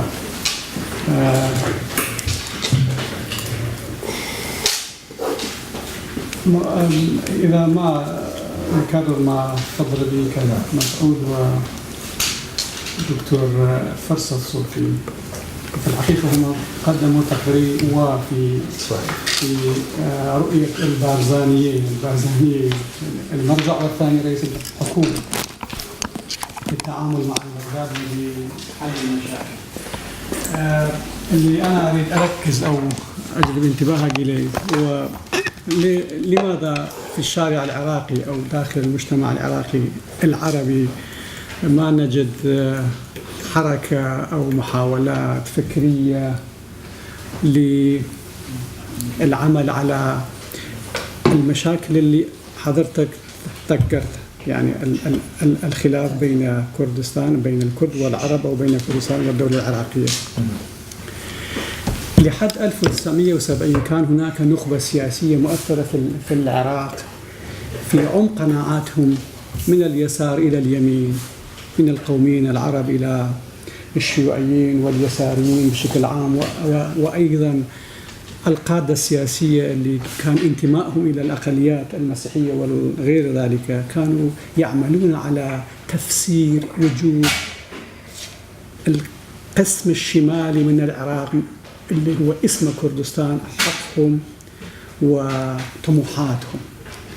بعد 70 مع انتهاء هذا الجيل انتهت النخبة السياسية، أقصد من النخبة السياسية من الأكاديميين والنخبة اللي يصنع الرأي العام والوعي ويشارك في بناء الوعي بشكل عميق داخل المجتمع العربي العراقي. غياب هذا النخبة أنا أتصور مشكلة كبيرة، وهذا الغياب يشمل الشيعة والسنة. نعم. القادة السياسية بعد 2003 يسيرون على نهج اللي كان يسير عليها حكومة بعث أو صدام حسين بعد 91، يعني يحجون كلام سياسي، يعبرون عن توافق بين كردستان، يعبرون عن أمر الواقع بين كردستان وبين العراق، لكن لا يعملون داخل مؤسسات الدولة ولا حزبهم ولا الشعب العراقي لكي ينتقلون المشكلة إلى وعي أو إلى رأي الشعب، وهذا إلى نتائج كارثية. بعدما صار خلاف بين كردستان وبين البغداد بعد 2012 بدأ القيادة الشيعية الدينية والسياسية بتعبئة الشارع العراقي ضد كردستان، ورأيناه. ما أخذ وقتكم بتكرار ما رأينا. وقبل هذا القادة السنية في قسم السني العربي العراقي لم يتقدموا بشيء آخر يختلف عن ما شفناه من قادة الشيعية العربية العراقية. لحد 2008 السنة بشكل عام كان مركز للقلق وللتهديد الإرهابي على كردستان ما عدا المدن الأخرى. هذا أتصور مشكلة كبيرة. ليس هناك ثقة من جانب كردستان أو مكونات الكردستانية مثل ما ذكر به كاك مسعود ودكتور فرصت هم، لأنه ليس هناك تصور أو رؤية عميقة داخل المجتمع العراقي، وهذا يرجع إلى كل المؤسسات المسؤولة عن صناعة الرأي، عن صناعة الوعي. بعد 70 احنا ما رأينا شخص مثل كادرجي أو مثل عزيز شريف أو الآخرين. في أيام اللي هاجم العراق حقيقة الدولة العراقية عام الماضي هاجم لإبادة كردستان مثل ما أنطى المعلومات. لو ما كان تدخل ما عدا مقاومة البطولية للبيشمركة، وكان هناك تدخل دولية خارج إيران وخارج يعني كان هناك ضغوط وإملاءات واضحة على الدولة العراقية لكي تتوقف عن الزحف. في 2017 طبعا طبعا. ما عدا اياد علاوي وعادل عبد المهدي لم نسمع من اي سياسي عراقي او شخص مؤثر يدين بالحمل او بالهجوم العسكري على كردستان. علاوي زار كردستان وقال ما قال، يعني أنا أتصور الشارع الكردي يشكره على هذا. وعادل عبد المهدي اللي أنا أتذكر في الفيسبوك كتب مقال طويل أدان بالهجوم على كردستان. بس تنسى في علاقة شخصية اثنيناتهم شخصية. هم قائدين سياسيين ولهم تأثير على الرأي العام في العراق. مو كافي، لكن أنا أذكر أضعف الإيمان يعني مفهوم طبعا بس مهم. وما عدا كم كاتب شيوعي يساري سابق مثل عدنان حسين ودكتور أويمرت، دكتور علي عودة، عبد لبنان لنا وبرنامج دوستي فالح عبد الجبار وعصام خفاجي، هم أشخاص وليس محددين. احنا ما شفنا محاولة جدية. اكو نعم اكو برامج تلفزيونية، اكو دعم، لكن نقرأها يعني احنا الشارع الكردي يسمع كلام الأكاديميين والصحفيين السنة العرب يدافعون عن كردستان، لكن لا يناقشون بشكل عميق بأنه يعالجون المشكلة بين الشعبين بشكل جذري، وهو شيء بسيط. هل تحاولون الشعب العراقي يعترف بوجود شعب آخر يختلف عنه؟ هذا السؤال من بداية الدولة العراقية لحد الآن موجودة. من تعترف يعني طموحنا في كردستان، الشارع الكردي هو لنا حق في تقرير المصير، يعني لنا الحق في الانفصال عن العراق وتشكيل دولتنا كما جرى الاستفتاء عليها. هل الطرف الآخر، أقصد النخبة السياسية الأكاديمية في القسم العربي، هل يعمل على هذا الوعي؟ هل يعترف ب لا، لحد الآن ماكو محاولة جدية. هذا هو اللي الشارع العراقي أسير تصريحات سياسية، يعني كل قائد سياسي ديني بإمكانه أن يملأ الشارع بمفاهيم ضد الشعب الكردي ويجعلهم يحملون السلاح ويجون إلى بردة وإلى سحلة ويحاربوننا. أنا أتصور هذا إلى جانب المعلومات أو المناقشات اللي صار مهمة جدا بالنسبة إلى التفاهم بين الشعبين، التفاهم بين الحكومتين. احنا في كردستان من نناقش أو نقول التفاهم لازم يجري بين الحكومتين في كردستان وفي العراق، في أربيل وفي بغداد، حتى نصل إلى تفاهم عميق حتى إلى تغيير في الدستور هم. يعني الدستور الحالي الكرد يدافعون عنه، لكن ليس شيء كافي ولا يصلنا من التفسيرات الأخرى طبعا. نعم. طيب أنت كمثقف كردي، نعم، وكشخص مواطن، نعم، كردي، تشعر بالمرارة من هذا الواقع؟ أكيد. يعني تشعر بالمرارة من انقلاب الشيعة عليكم أو حتى السنة؟ تأكيد. لأن كلامك ده سمعوا به مرارة، يعني نعم.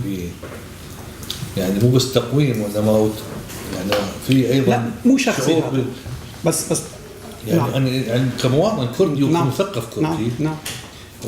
عنده مرجعية تاريخية يقدر يستند لها.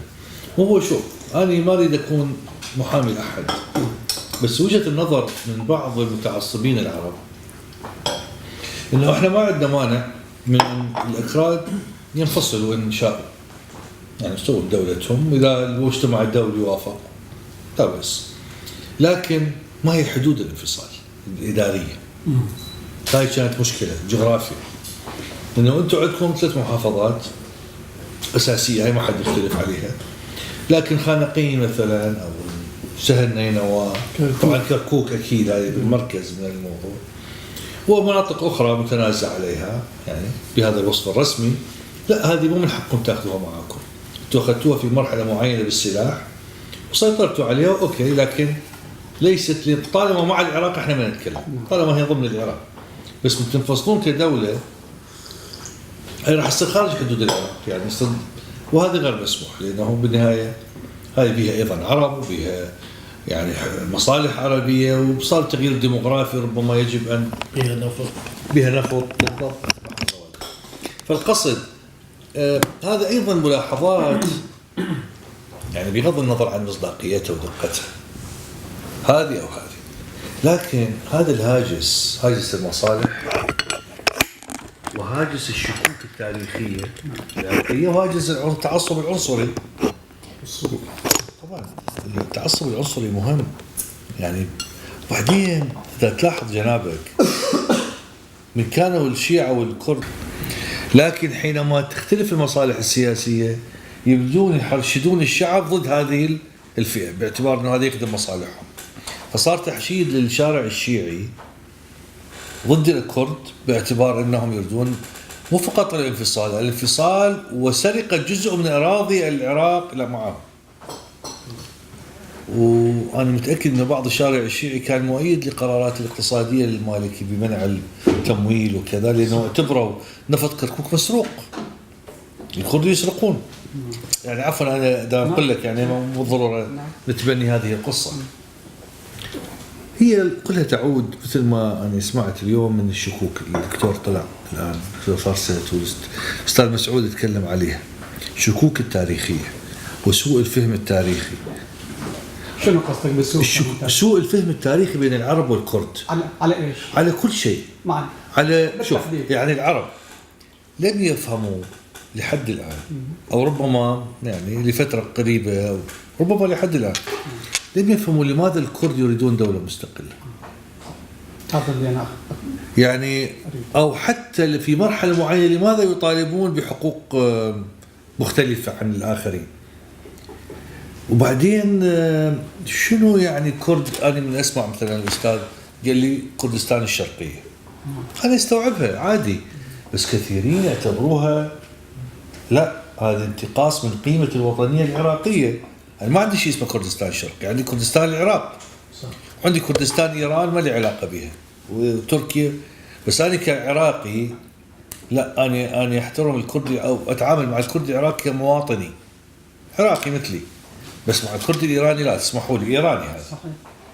أنا آسف يعني أتكلم بهذا، بس أقول لك إنه يعني لازم إحنا نكون أيضا مثل ما أنت كمثقف كردي تريد أن تحتفظ بحقوقك أو أن تستردها أو أن تحافظ عليها إذا امتلكتها، لازم تفهم شريكك بالقرار السياسي وبالمواطنة وبالإطار الجغرافي. هذا الإطار الجغرافي فرض علينا جميعا. إحنا ولدنا لقينا نفسنا بهذا الكيان اللي رسمه تشرشل، وجه رسمه هكذا على الرمل قال هذا العراق سير. وأنت تذكرون يعني حضراتكم قارئ التاريخ وتعرفون كيف انشئت هذه الدول ساكس بيكو يعني، ولا لو الموصل ما متفقين عليها كان احنا كنا تابعين تركيا للدولة العثمانية، لولا أنه يعني صارت تسويات معينة. ففي النهاية يعني احنا جزء من سياق تاريخي فرض علينا لم يقرر من عندنا. عزيزي، قصدي من النخبة عناصر مثل حضرتك إلى نعم. يصلون إلى قيادات سياسية وأكو احتمال يصيرون رئيس الجمهورية مثلا في العراق أو رئيس الوزراء. عندما أنت تستوعب وجود شعب آخر يختلف عنك وتنطي نفس الحق اللي الشعب العربي عنده في تقرير المصير، بعد هذا تطالب بتشكيل دولة أو بتشكيل دولة. موقعك كمثقف أو كأكاديمي عربي تهتم إعادة تشكيل والترسيم بين المكونات خاصة بين القوميتين. موقعك يختلف عني. أنت تهتم بالعراق الموجود بالنسبة إلى العرب العراق، لكن بالنسبة إلى الكرد العراق الدولة العراقية لحد الآن ليس الوطن بل المحتل. نعم، في عمق مشاعرنا اللي جالسين وياك نحتل الدولة العراقية مفروضة علينا، ولهذا 93% أيدوا الانفصال أو الاستقلال. هذا لازم تهتمون بها. بعدين إذا الشعب العربي العراقي يعترف بوجود الكرد أسوة معه في الحقوق، المجتمع الدولي اللي وأنت أكيد تعرف المجتمع الدولي اللي ذكرته يسمعون كلامكم. إذا العرب العراقي أعطى موافقة على كل ما يتقدم به الشعب الكردي من الانفصال إلى البقاء في العراق، أي دولة لا يتدخل. وخلال خلي شوية أبالغ بها، خلال 24 ساعة المجتمع الدولي يوافق على تشكيل دولة كردية. فمن المعرقل الأساسي هو الشعب العربي العراقي اللي ما عنده وعي واضح عن المأساة اللي يعيش فيها خلال 100 سنة. هذا مو هذه المهمة ليس مهمة قيادات سياسية مع الأحزاب، هم ليسوا نخبة مثقفة أكاديمية مهتمين بإعادة تشكيل المجتمع العراقي من المكونات المختلفة. ومهمتك اللي يصل في نتيجة سيطرة الفاشية على العراق وغياب النخبة السياسية وغياب الفكر في المجتمع العراقي، وبعد 2003 الانفتاح القسري اللي صار على المجتمع العربي العراقي، وصلوا ناس غير معروفين إلى قمة القيادة في العراق. من يعرفهم؟ هل هم النخبة؟ كلا. من أبو بكر بغدادي إلى نور المالكي إلى عادل عبد المهدي إلى رؤساء البرلمان، من هم؟ هل هم من الناس اللي لهم تاريخ في صناعة الرأي في العراق؟ هل هم النخبة؟ لا. الكتاب اللي أنت تكتبه مثل ما كتب عزيز شريف في 53 كتيبة صغيرة 50 صفحة، له تأثير على ضمائرنا في كردستان وعلى التقدمين العرب. أكو كلام من البرزاني الخالد كان يقول: أنا عندي عزيزين على قلبي، عزيز شريف وعزيز محمد. هذا كلام من سيد مسعود برزاني أنا سمعت. ليش؟ لأنه أكو عربي كان يعمل على ترسين وعلى عزيز محمد عربي كان لا عزيز شريف كان يعمل على صناعة الرأي والوعي بشكل كامل تجاه القضية الكردية. والثاني كان قائد الشيوعي كردي لكن مهتم بعراق ديمقراطي، عراق من القوميتين. ولهذا ابتعدوا عن المناقشات العامة. فلان هيك قال، هذا الرئيس البرلمان اللي هسه موجود ويبدو إنسان طيب، لكن ليس هناك اطمئنان في ضميرنا بأنه لا يتحول إلى قائد عسكري ويهاجم على كردستان. القادة السياسية في العراق بعربه وكرده لهم تجربة غنية وعجيبة في بعض الخلافات والصدامات، يجمعون على الطاولة ويضحكون ويتفوهون بكلام جميل، لكن بعدما يخرجون لا يعملون بها. الكردستان هو المظلوم، والمطلوب منكم تكتبون وتعملون لتغيير الوعي في العراق تجاه قضية موجودة خلال 100 سنة. بالنسبة إلي كردستان الإيران عندما أتعامل أو أناقش وياك كعراقي لا أجيب على الطاولة. نعم. أحكي وياك على حدود الجغرافي العراقي الموجود. نعم. احنا مو مثاليين. اللي أنا أتكلم معك هذا هو اللي يجري في ضمائر الشعب الكردستاني، خاصة منهم الأكراد. بعد الانتفاضة شوف الشارع من يتكلم باللغة العربية؟ قليلا. النسل الجديد أبدا ما يعرف اللغة العربية. معاناة الكرد في بغداد، أعضاء البرلمان مو كلهم مثل كم دور لازم النواب العرب مسعود حيدر مو كلهم مثله.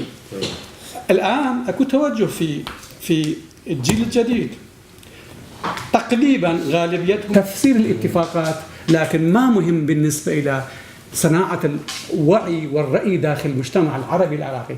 المجتمع العربي العراقي هو المسؤول عن المأساة، هو اللي يولد المالكي ويولد أبو بكر البغدادي ويولد صدام حسين والأخيرين.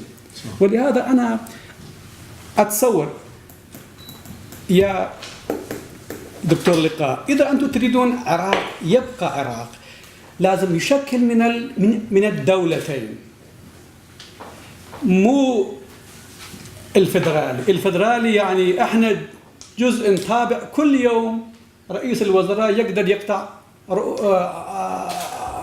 أعناقنا أو أرزاقنا. لا، من دولتين، من الدولة كونفدرالية. احنا يعني الشعب الكردي أو الكردستان ملأ من الاستنجاد مد اليد إلى شوية. لا هيك صار من 2014 في كردستان. كل قصة هاي هذا ظلم. تتصور أنه هذا وضع كردستان هذا أجى منه من أحد لو فضل؟ ترى انتوا اخذتوه بدماغ. نضال طبعا.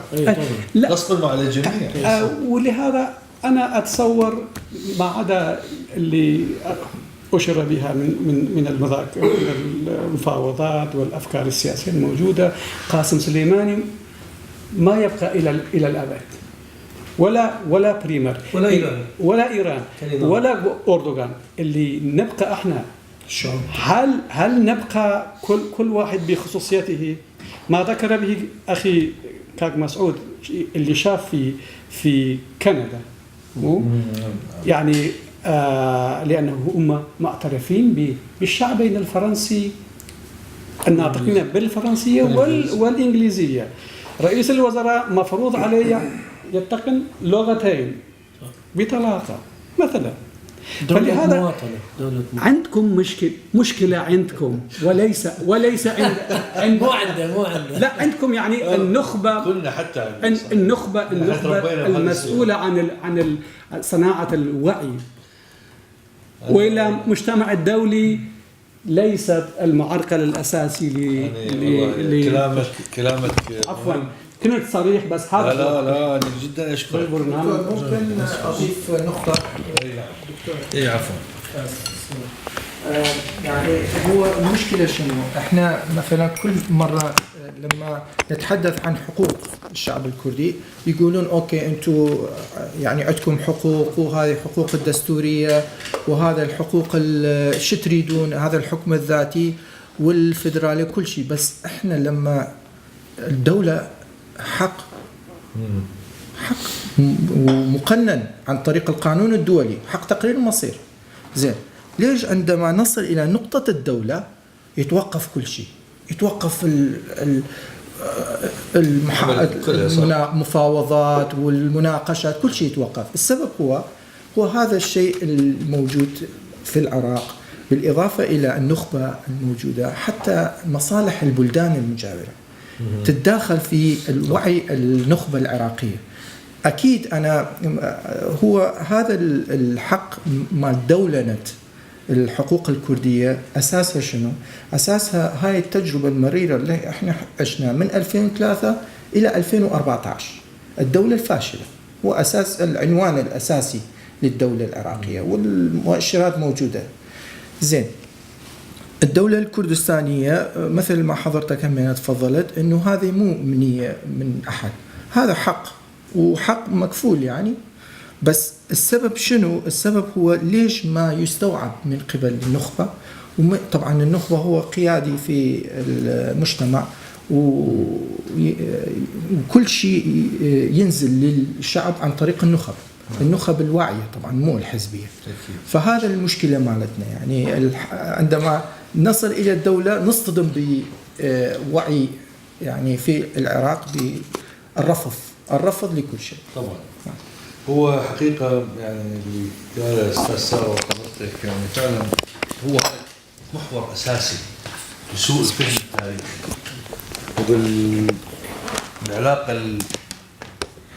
العلاقة ما أقول الشاذة، لا هي بس العلاقة السيئة تاريخيا أو غير صحية يعني. ولا حقيقة يعني احنا نعرف انه الأكراد يسكنون في بغداد عدد كبير منهم كل مليون كردي صح. وفي زواجات كثيرة بين العرب والكرد وما في مشكلة يعني. وحتى على مستوى الشعب العربي الكرد بالنسبة لهم احنا عندنا يعني أنا أتذكر من أنا صغير أعرفها، الكرد طيبين شرفاء مخلصين يعني. هذا هو بشكل عام. ما أشوف كردي خائن ماكو يعني. ما تلقى يعني مثل الناصرية كذا عليهم، البصرة كذا، الموصل بخلاء يعني عندهم هذه السمة. احنا بس عندنا لبن البيض وكباب سنين. هاي عضو اللبن يعني حقيقة في سمعة الأكراد دوما كانت جيدة يعني ما بيها تلوث أخلاقي، وهذا جيد نسبيا للتعايش. ولذلك ما كانت في علاقة شعبية سيئة أبدا، لكن كان يصير نوع من التحشيد السياسي ضد أحدهما الآخر، تحشيد سياسي أنه الأكراد كذا. طبعا الأكراد منهم القيادة السياسية الكردية بس الشعب شعلي أو بالعكس. طبعا هذا يضر التقارب والتعايش. موضوع الدولة هذا موضوع مختلف. أنا حقيقة الدولة الكردية يعني أنا ما بدي أتكلم عن وجهة نظري لأنه هذا ليس مهما حقيقة يعني. وجهة نظري ما تمثل شيء كبير، وحتى إذا كتبتها يعني ما راح تغير الموازين، لأن بالنهاية الصراع القومي في كثير من دول العالم التجارب العالمية يعني بوسنا والهرسك مثلا العنف يعني الدولة إذا كانت قوية ومحترمة وليست دولة فاشلة، دولة قوية ومتينة ومحترمة، كل الأقليات تذوب فيها وتتمنى الانتماء لها، تفخر. في ماليزيا قبل السبعينات والستينات، قبل تجربة مهاتير حقيقة، كان لما تسأل الصيني الماليزي يقول لك أنا ماليزي صيني أولا. الهندي الماليزي أنا هندي. يفخر بالانتماء لمرجعيته الأساسية العظيمة، لأن ماليزيا ليس فيها شيء يستحق الانتماء. لكن بعد التنمية الكبرى اللي صارت بالثمانينات بدأت تسأل يقول لك أنا ماليزي صيني، ماليزي هندي. احنا الآن من نسأل يقول لك أنا كردي، وهو يعني أنا أتفهمه، لأن تجربة أربيل أو كردستان أهم من تجربة بغداد بعد 2003 على الأقل. بينهم شيء محترم يعني على الأقل بالمقارنة مع بغداد. نعم ما زال عندهم أزمات وقد تكون أزمات جوهرية، لكن بالمقارنة مع بغداد هم أفضل. لو كانت بغداد بنت يعني أقصد الحكومة المركزية بنت تجربة محترمة تنموية، وشفت أبراج في بغداد وشفت كيان محترم، دولة قانون، مواطنة. يعني تصور المواطن الكردي يقول لك أنا كردي، يقول لك أنا عراقي كردي، لأنه العراق يصير جوازه محترم بالعالم. مثلا جوازه مو بالدرجة 160، لا جوازه محترم. حين ذاك يجي يدور جواز آخر شو يسوي به؟ هذا جواز وطنه يدخل به 100 دولة بدون فيزا. فليش يعني بالعكس. دكتور لقاء، أيوة ليس هناك دولة في العالم قطع شوط كما تذكرت في التنمية بدون حل مشاكلها الاجتماعية معك والبنيوية. تماما. متى أنا أفتخر بعراقيتي؟ نعم. عندما حقوقي وهويتي وكياني محفوظ قانونيا دستوريا. بس مو هي الآن محفوظة. لا محفوظة وين؟ على الورق لا لا. يعني دستوريا أصبحت لكم. نعم. دستوريا الكرد يعني أتكلم الآن. الدستور الحالي. نعم. احنا متشلبين بالديباتشا وبكم مادة دستورية يتعلق بمناطق المتنازع عليها، والبقية كلها مو لصالحنا، وكل يوم محكمة الدستورية يقدر أن يفتي بس هذا الدستور توافقتوا عليه يعني قصدي كردستان شاركت في كتابته. هذا قصة أخرى. طيب أنا أسألك هنا يعني أنتم الآن ما زال الآن يشعر كلام مسعود برزاني في أيام كتابة الدستور. أيوة مهم. قبل ما يبدأ بمفاوضات أو البدء بكتابة الدستور. أي. مرة من المرات اللي كان يرجع من بغداد إلى كردستان، وذاك الوقت كان أكو لجنة إعلامية مصغرة هو يجتمع معها ويعطيها كامل المعلومات حتى تصورات. فقال قبل ما أبدأ بالمفاوضات في الدستور، طبعا هذا نتيجة سؤال أحد الأعضاء في الجلسة اللي قال له سيادة الرئيس نشوفك أنت تهتم بإعادة تشكيل الدولة العراقية، نسيت أنت قاعد في نجاة على السرمة وهو قال قبل ما أبدأ بالمفاوضات على الدستور التقيت بالقيادة الأمريكية في العراق، قلت هسه احنا ساعدناكم وساعدنا الشعب العراقي لكي يتخلصوا من الفاشية، من الحكومة اللي كان يهددنا. الآن أعطونا الفرصة لكي نبدأ باستفتاء أو بأي طريقة اللي كل أطراف يوافقون عليها، خلي نشكل دولتنا وبعدين نبدأ بالمفاوضات مع الدولة العراقية الجديدة ونتفق على ما يجب لصالح الطرفين وبالنسبة إلى مصالحكم هم يعني الأمريكية. يعني الطرف الأمريكي قال إذا أنتم تشكلون دولتكم احنا ما نسد طريقكم، بس إذا جاءوا الذئاب لأكلكم ما نساعدكم. يعني ما سوينا شيء. إيه؟ يعني لسه مش. يعني إذا جاءت تركيا وإيران وسوريا كان قوية فلجوء القيادة السياسية الكردستانية للدستور اللي حس أنه مو عن رضا العميق بل أضعف الإيمان، أقل الحقوق اللي كان ممكن أن نتمسك بها. هذا الدستور يهددنا يوميا ونعيش في حالة كل واحد. والفقرات المطلوبة في الدستور للتغيير هي الفقرات المتعلقة بالشأن الكردي، يعني أطراف عراقية كثيرة تطالب بالتغيير بعمل تغيير يعني يقصدون بحقوق الأفراد متعلق يعني في كل الدستور حتى كان مسعود أيام اللي كان يقود العملية الاستفتائية والوحيد كان يقود الموضوع، بس عبارة كان عنده ديباج في الدستور ويفسره. هل الدستور العراقي بس عبارة عن الديباج؟ بها مرجعية ديباج. فالدستور أضعف الإيمان ولا يضمن حقوقنا، يضمن فقط بقاء أو هبنا لإبادتنا. طيب شنو اللي تتوقع يضمن حقوق الكرد؟ هو الاعتراف الواضح وبعدين المفاوضات لبقائنا الطرفين العرب والكرد بشيعته وسنته داخل الدولة العراقية. داخل الدولة العراقية؟ ممكن، ليش لا؟ دولة عراقية كونفدرالية. كونفدرالية. نقطة قوية. يعني تطالب بالكونفدرالية. نعم. وليست فدرالية. فدرالية ما يفيدنا. جربناها.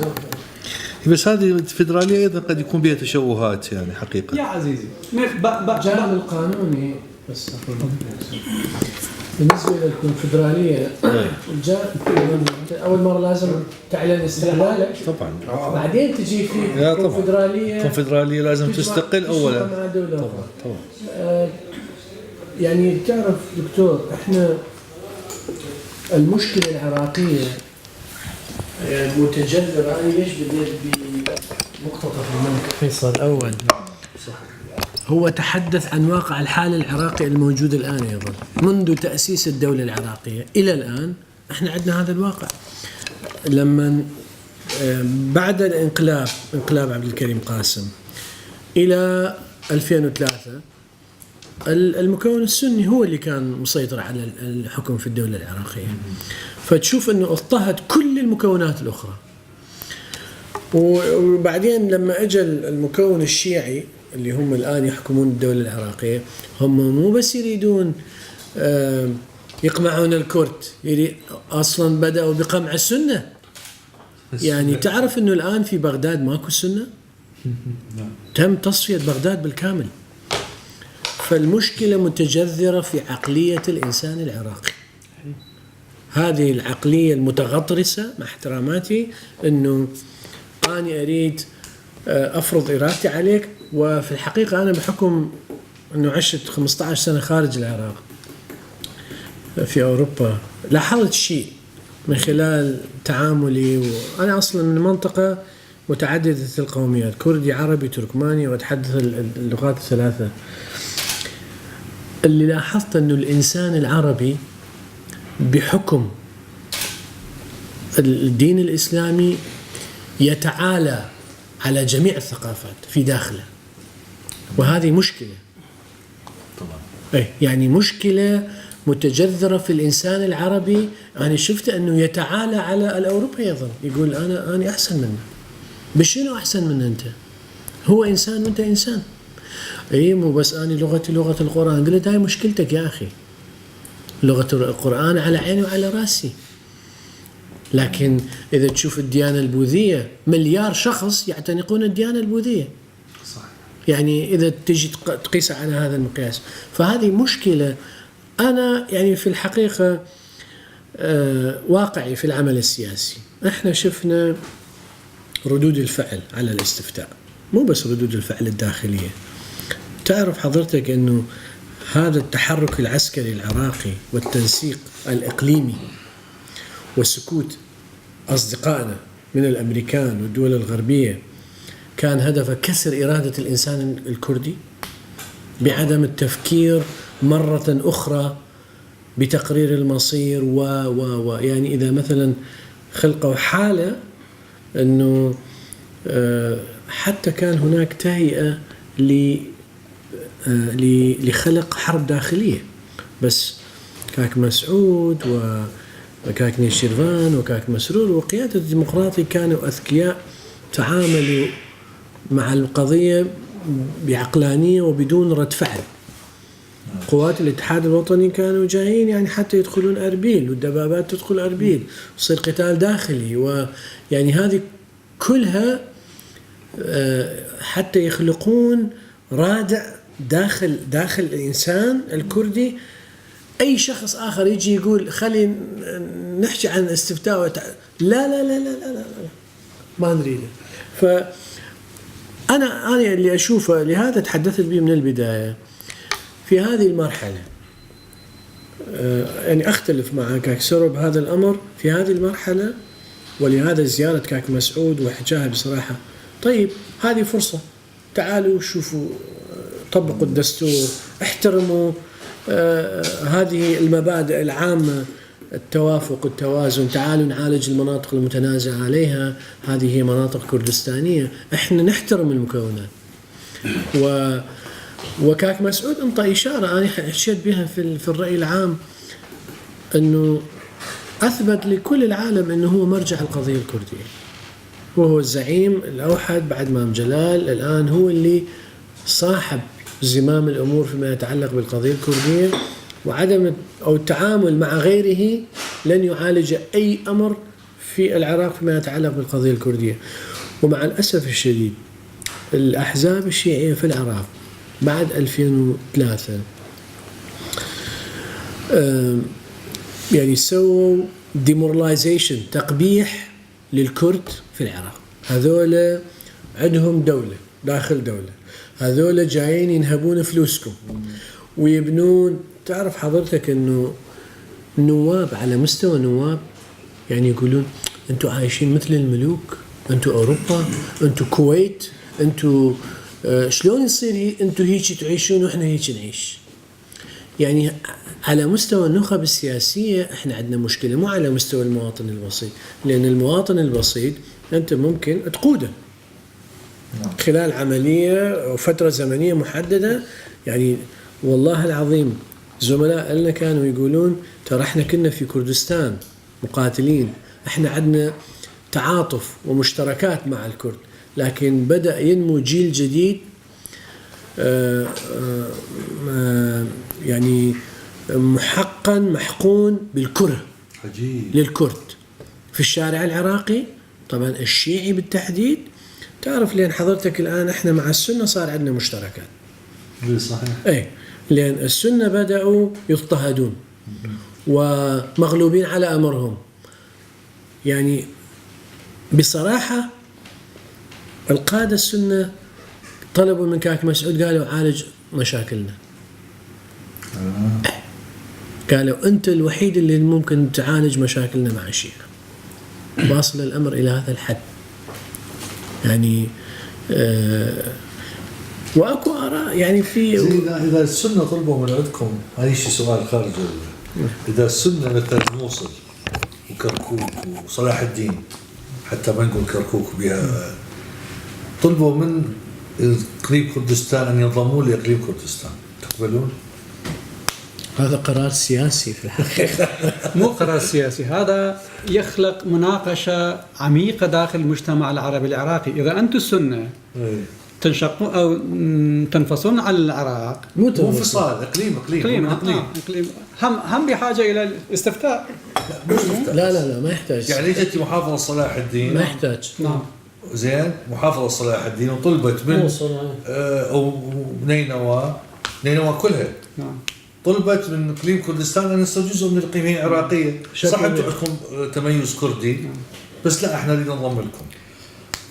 هذا مو صحيح. هذا تنشال الصفة. لا مو طرح، مو واقعي. فكرة واقعية.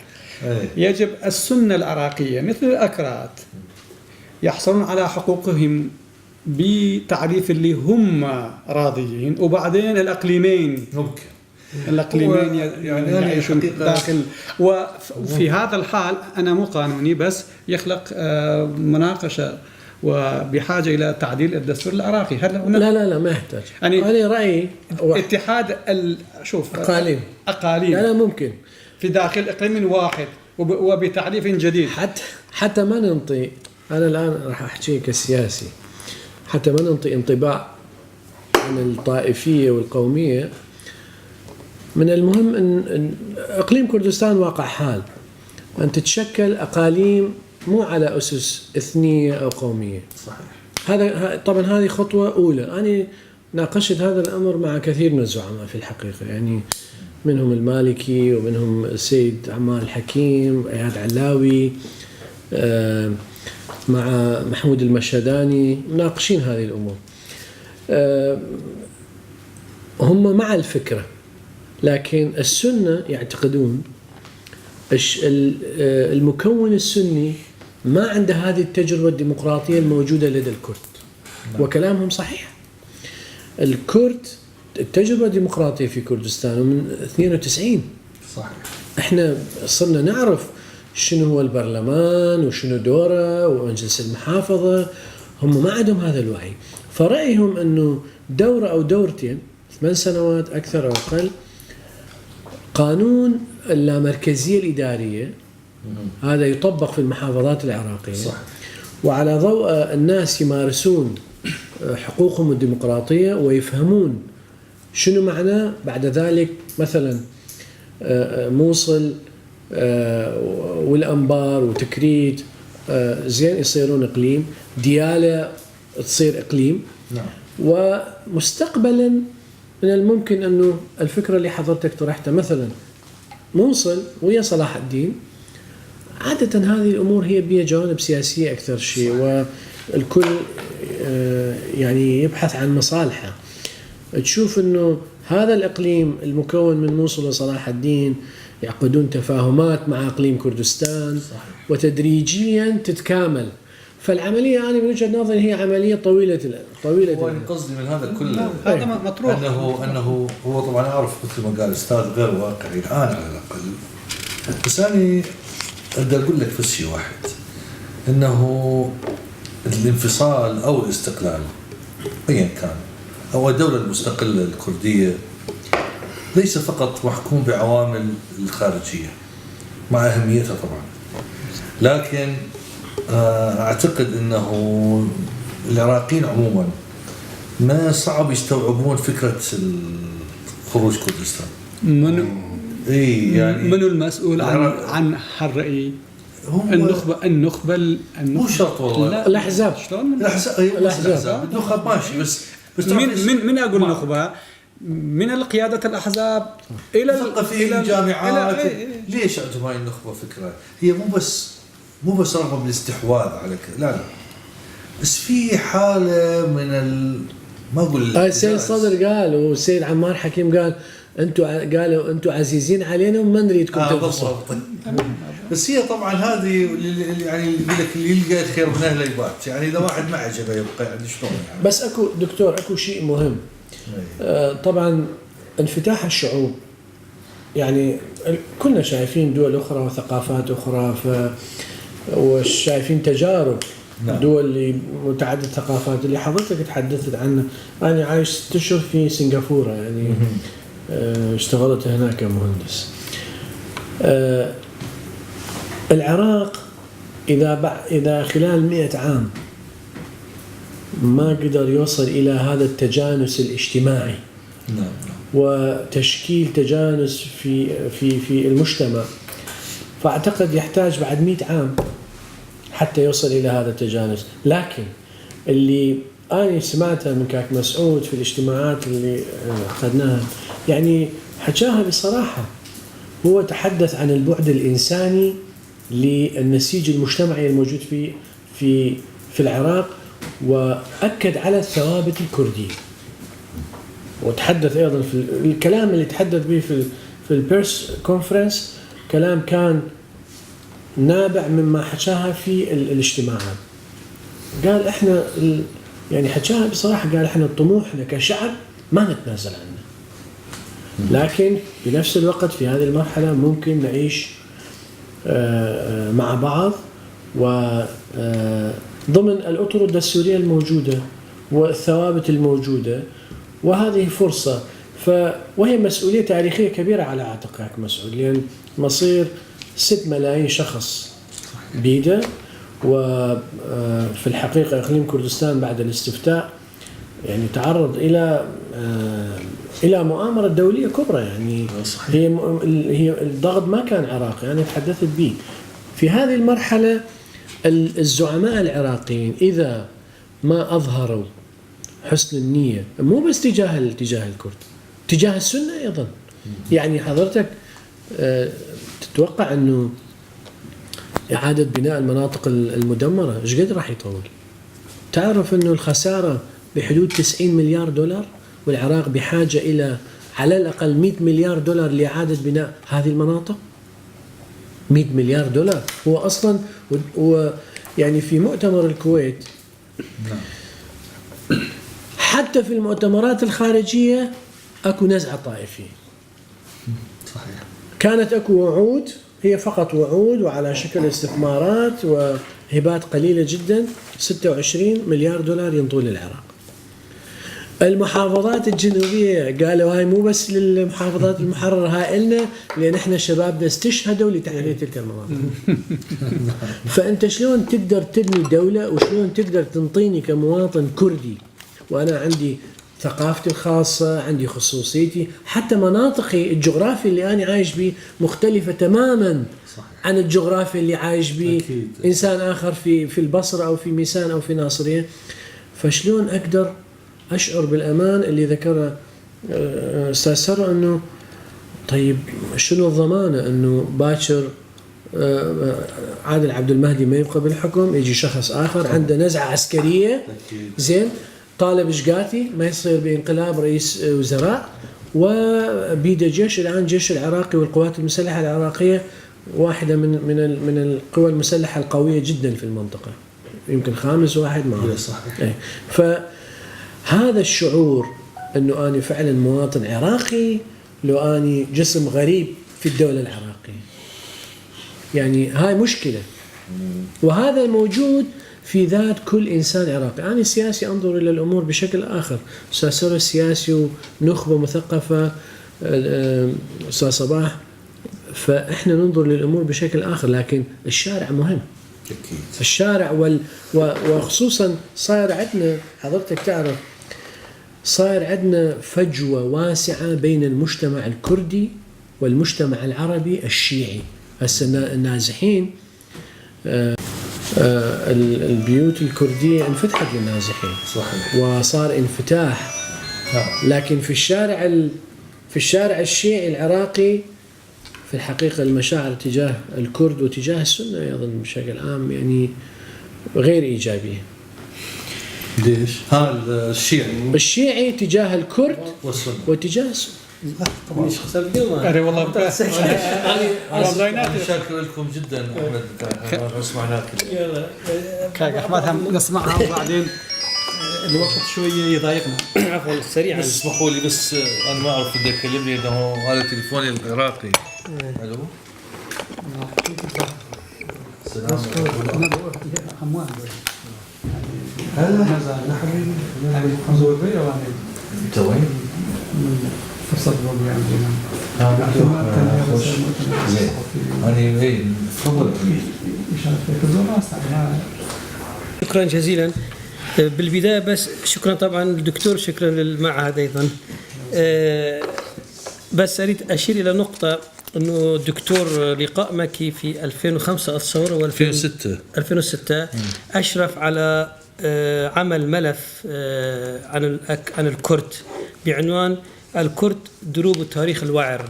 أنا بتصوري هو أوسع ملف عمل عن القضية الكردية سواء في المواقع العربية والأجنبية، حتى يعني ما أتصور هناك ملف أوسع وأشمل عن القضية الكردية عمل في موقع أو في صحيفة أو في مركز باسم الكرد دروب التاريخ الوعر. ممكن بجوجل تروحون تشوفون. أنا أتمنى أن المعهد هنا يطبع هذا الملف، دروب التاريخ الوعر. هو لو تبعث لهم URL الرابط مالته. اي رابط، نعم هو موجود، بس إذا حتى الجوجل تضربه فيديو مو؟ هو مو بس فيديو، مقالات بحوث ودراسات يعني. وفي مرة أتصور صمم على أساس يطبع ككتاب، لكن ما صار. لكن إذا المصمم يصلنا هنا نطبع ليش لا؟ طبعا كتب بالأكراد والعرب، النخب الكردية، النخب العربية والكردية طبعا في الأجزاء الأربعة، إيرانيين، عراق، سوريا وتركيا أيضا، يعني كردستان الكبرى. نعم. بس الإشارة إلى ذلك. أنا والله مهم. أنا في كتاب، عندي كتاب ما أعرف نسخة الدولة بين كردستان وجنوب السودان. يعني عملت هذا الكتاب بعد تغطية استفتاء جنوب السودان سنة 2010. طبعا عندي بعض العناوين اللي تشمل مفاهيم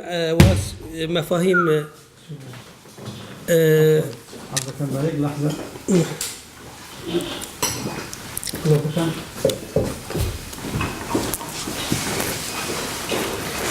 يعني أحد هذه العناوين أنا يقول دائما القضية الكردية والانفصال والدولة الكردية، دائما يتهم الكردي في العراق بأنه انفصالي، لكن أنا أرى القضية يعني هناك جانب آخر من الموضوع. فأنا كتبت عنوان لفصل قصير في الكتاب: اجعل الكردية عراقيا كي يكون عراقيا، أو اعتبر الكردية عراقيا كي يكون عراقيا. يعني العراق كدولة أو الجزء العربي من العراق يتعامل مع المواطن الكردي كعراقي فعلا، بحيث هي نفس القضية اللي أثارها الأستاذ سرو والجماعة، موضوع الدستور والاعتراف، بحيث أنه الكردي فعلا يشعر بعراقيته. المشكلة الآن في كردستان يعني بعيدا عن إجراء الاستفتاء والقيادات أو بعض النخب تقول نريد دولة أو يريدون الانفصال، بعيد كل البعد عن هذا. مثلا الأستاذ سروي أشار إلى أنه المواطن الكردي الآن يعني لا يجيد اللغة العربية ولا حتى يرغب في أن يجيد اللغة العربية، توجه تماما إلى اللغة الإنجليزية، وهو شعوريا لا يشعر بانتمائه إلى هذه الدولة. ومن هنا المشكلة، كيف ممكن نعيد للكردي شعوره العراقي أو شعور بالانتماء؟ هذا يعني تصريح علني أو صراحة، لكن هناك أمر واقع أنه فعلا المواطن الكردي لا يشعر بعراقيته. فإذا العراق فعلا أو الدولة العراقية سواء الآن أو مستقبلا أراد أن يكون المواطن العراقي عراقيا، هذا هو المهم، كيف يجعل من المواطن العراقي أنه يشعر بعراقيته. هذه النقطة بنظري مهمة جدا. أنا أنظر إلى المشكلة الكردية الآن بأنها مشكلة يعني أخطر بكثير من فترة ما قبل عام 2003. يعني بالرغم أنه فعلا هناك إقليم كردستان، هناك رئاسة الإقليم، هناك رئاسة الوزراء، هناك القيادات الكردية النشطة في بغداد معروفة على المستوى العالمي، هناك تعامل دولي مع هذه القضية، لكن ظهر بعد الاستفتاء أنه المشكلة الكردية الآن في مرحلة أخطر منه مما كان في فترة صدام حسين. أنا عندما أقول فترة صدام حسين أقصد فترة صدام حسين ما قبل 91، ولا أقصد صدام حسين في بداية قوته بداية 80، لأن صدام حسين وصل إلى أضعف مراحله بحيث وصل إلى مرحلة لم يكن ضارا على أحد. في حينها جاء المجتمع الدولي وأسقط صدام حسين. المجتمع الدولي لم يسقط صدام حسين عندما كان يعني يغزو الكويت أو عندما كان يحارب إيران، بل أسقطه في مرحلة لم يكن ضارا على أحد، لا مع الشعب الكردي ولا مع إيران، ما كان عنده قدرة، وكان ممكن تحسم المشكلة الكردية وتحل بكل سهولة مع صدام حسين في فترة قبل السقوط. يعني أنا حتى في كتابي الدولة بين الكردستان والنصران هناك فصل إنه إسقاط نظام صدام حسين أضر بالكرد. الكرد كانوا أول الخاسرين من سقوط صدام حسين، لأن صار تعامل الكردي مع نظام جديد. هذا النظام الجديد يقول لست صاحب للمشكلة الكردية ولست فاعلا للمشكلة الكردية، لست أنا من صنع المشكلة الكردية، ولا يعتبر نفسه هو المسؤول عن هذه المشكلة، ولا ينظر نفسه أنه يجب عليه حلها. والمجتمع الدولي على علاقة جيدة مع النظام الجديد، وإنما مع صدام حسين كان ليس على علاقة جيدة مع صدام حسين، وكان ممكن تحسم المشكلة وتحل سواء بالفيدرالية وبالكونفدرالية مع صدام حسين في مراحله عندما أسقطته الحرب. ولهذا قلت أن في الكتاب أنه الأكراد خسروا بإسقاط نظام صدام حسين أكثر من الآخرين. هذه ملاحظة بها مغزى. والنقطة الأخرى يعني الآن في زمن صدام حسين، صدام كان مرجع، كان صاحب قرار، كان ممكن يقول أنا أتفق مع الأكراد، أو صار اتفاقية بين الجانب الكردي بين صدام حسين أن هناك تمنح فيدرالية للأكراد. هو صاحب قرار، صاحب مسؤولية، والشعب العراقي يسمعه. لكن الآن النظام بعد 2003 منح الفيدرالية دستورا وبالقوانين، لكن ولا عراقي كشعب، أقصد كجماهير، يعني يعترفون بفيدرالية كردستان. لكن لنفترض لو كان صدام حسين حاكما ومنح الفيدرالية لأكراد، كل مواطن عراقي من الشمال إلى الجنوب، كل العرب يعني من الموصل إلى البصرة كانوا يتعاملون مع هذا النظام باعتبار جاء بقرار من القيادة، لأن كان مرجع. الآن نوري المالكي يأتي يقرر القرار، يذهب نوري المالكي، عادل عبد المهدي ما يعترف به، مقتدى الصدر ما يعترف به، جماهيره ما يعترفون به. ولهذا الاتفاق، أي اتفاق مع عادل عبد المهدي أو مع نوري المالكي أو مع حيدر العبادي، يعني ممكن بكل سهولة إنه ما حد يسمع لهذا الاتفاقية ولا تطبق على أرض الواقع. صحيح. إضافة إلى يعني بسيولة عالية. نعم. الآن أتصور مرحلة عادل عبد المهدي راح تكون أصعب من مرحلة حيدر العبادي ونوري المالكي بالنسبة للعراقيين كل، وخاصة بالنسبة للأكراد، لأن أنت عندك نظام سياسي، عندك حيدر العبادي، عندك عادل عبد المهدي، عندك حلبوسي، وعندك برهم صالح. هؤلاء الثلاثة ما يملكون 15 مقعد برلماني، أو ما أتصور أحد ما يصل إلى 20. يعني برهم صالح عنده مقعدين يعني عنده مقعدين، حلبوسي واعرف ايش قد مقعد عنده، يعني مقاعد قليله. وعادل عبد المهدي ما عنده اي مقاعد. في بحر من الكتل الاخرى، يعني ممكن كل كتله تعيق اي قرار يصدره عادل عبد المهدي في البرلمان بكل سهوله. هو اذا بقى اصلا، اذا بقى طبعا، هذا اذا بقى. ولهذا اقول انه الاكراد في مرحله صدام حسين وهو ضعيف قبل اسقاطه كان ممكن يصلون معه الى تفاهمات، ويعني كان يصير اكثر لمصلحه الاكراد بعد اسقاط صدام حسين. وانا كنت اغطي مؤتمر المعارضه قبل الحرب على العراق في صلاح الدين، كنت موجود. السيد مسعود البارزاني كان اقل القيادات العراقيه حماسه للحرب ضد العراق اللي اسقاط صدام حسين.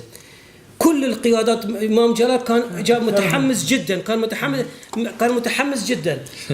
احمد الشلبي والبقيه يجون يحكون.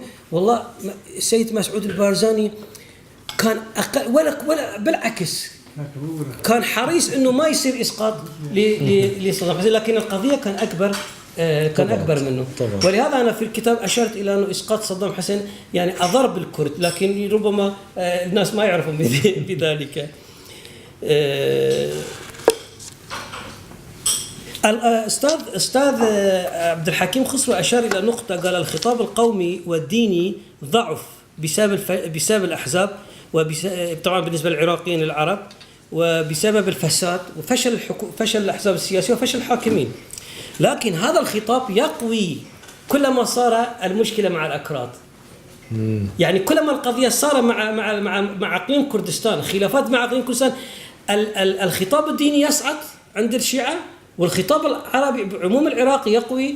يعني العربي يشعر بعروبته، والشيعي يشعر بانتمائه الديني ضد الأكراد. نعم مع بعضهم الخطاب ضعيف وليس له أثر داخلي، لكن عندما يصير مع الأكراد هذا الخطاب يصعد، وهذا سواء كان خطاب ديني أو خطاب قومي.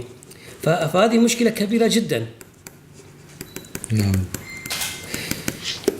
أستاذ سروي أشار نقطة مهمة جدا، وأنا عمليا راح أشير إلى تجربة. هو قال الجيل القديم من النخب. أنا جلست في غرفة أخبار الجزيرة، جلست مع مجموعتين، مجموعة جيل الجديد ومجموعة جيل القديم. جيل القديم يعني كبار، يعني كانوا من مؤسسي الجزيرة، يعني عراقيين طبعا. جلست معهم، شعرت بكل أريحية وأنا جالس معهم، وقلت الآن أشعر بعراقيتي، لأن فهمهم يعني القديم جيل القديم. الجيل الجديد جلست معهم، يعني قلت يعني ما شعرت بأي يعني انتماء للعراق كدولة. يعني شيء مشترك. ولا شيء مشترك، وأشار كفكرة الموضوع. لكن أنا عمليا يعني شفت القضية، قلت إذا هو هذا العراق، الأكاديميين القدماء، والله أنا أفتخر بهذا العراق. يعني هو لكن مع الجيل الجديد لا، بالعكس تماما. كان يعني هذا واقع، يعني الإشارة وليس كدعم لهذا الواقع أو لدعم لقرار معين. واقع حال للأسف. واقع حاله. أثرت موضوع مهم كان أثير قبل الاستفتاء بأيام أو أشهر، موضوع ضم السنة إلى إقليم كردستان. هذا يعني موضوع يعني ممكن يعني المناقشة فيه وتصير فكرة. حتى يعني القيادات السنية كثيرة جاءت إلى كردستان قالوا إحنا نطلب بأن نضم إلى إقليم كردستان، ويكون مسعود البارزاني رئيسا لهذا الإقليم، لأن المشكلة السنة يعني حتى إذا الآن لو تصورنا أن السنة شكلوا إقليما، لكن ليس لهم قوة قوة عسكرية، وليس لهم زعامة، مثلا زعامة بحيث تمثلهم في بغداد. ولهذا قالوا يعني احنا راح نحتاج الى اقليم كردستان، نعتبر مسعود البارزاني رئيسا لنا جميعا، وكذلك اقليم كردستان له قوة عسكرية. كان هاي فكرة مطروحة لكن ليس على نطاق واسع. وحتى ممكن كانوا يقولون تركيا ممكن تقبل بهذه الفكرة. طبعا كيف تركيا نعم هذا خطر. خطر عليكم؟ لا، خطر بالنسبة للطرفين. نعم. كردستان بعدنا. يعني مهم أقصد هذه الفكرة كانت طرحت يعني على هي طرحت، هي غير واقعية، لكن هي بها تعبير عن أولا اعتزاز السنة أو احترام السنة لتجربة كردستان والبناء والتنمية، يعني انتمائهم إلى كيان سياسي محترم. اتصور هذا الطرح اجى من منطلق انه التقوي بكردستان ومن ثم التقوي ككل الكيان الجديد بتركيا، باعتبار تركيا راح تفكر انه هذه ولايات الموصل تقريبا. اساس الفكره ليس فكره عميقه وتفاهم شائع. نعم يعني طبعا مش عميقة، يعني مجرد يعني أفكار كده على يعني مراودة البعض. اوراق اقليميه ممكن لكن هي لا تطبيقها مش سهل. تشبث بالقشة هم طبعا شكرا ما اريد طبعا نسمع الأستاذ. Listen, even if I understand just. Yes, it's okay. I understand the subject, Sometimes, okay. but not in detail. But anyhow, I would like to contribute to this discussion by saying that it's very important to know which level of analysis we use to discuss these matters. I mean, are we in the geopolitics? Are we in sociology? Are we in cultural discussions? Are we in historical discussions? Which aspects of this are going to be the point of departure? For example, level of discussion is level of analysis is very important. And what I can say about these recent events about 3, 4, 5 years ago, since then, it became very clear that Iraq failed to practice federalism. That's the root of the problem. They failed to practice federalism because there is no clear understanding about federalism in Baghdad. In economic literature, we used to say it is not very important what you do, but it is very important how you think. So, for example, there are many people who have lifelong time have been working on the concept of federalism. Devolution of power from Baghdad to the periphery is not federalism. Division of power is the federalism. This point didn't be accepted in Baghdad. Okay? So they see themselves as center and they want to devolve the power as they wish to the federal places. That is one of the core problems of why federalism failed. And when federalism failed, it pushed the Kurds towards referendum, and it made it much more stronger. So the failure of federalism is one of the main causes of these recent events which has been. And at the end of the day, now we are sitting here and talking about all these issues. It is about the people. Kurds, Arabs, Sunni, Shia, real people. In 10 years' time, where should we be? Should we belong to the losers, all of us? Or should we belong to the winners, all of us?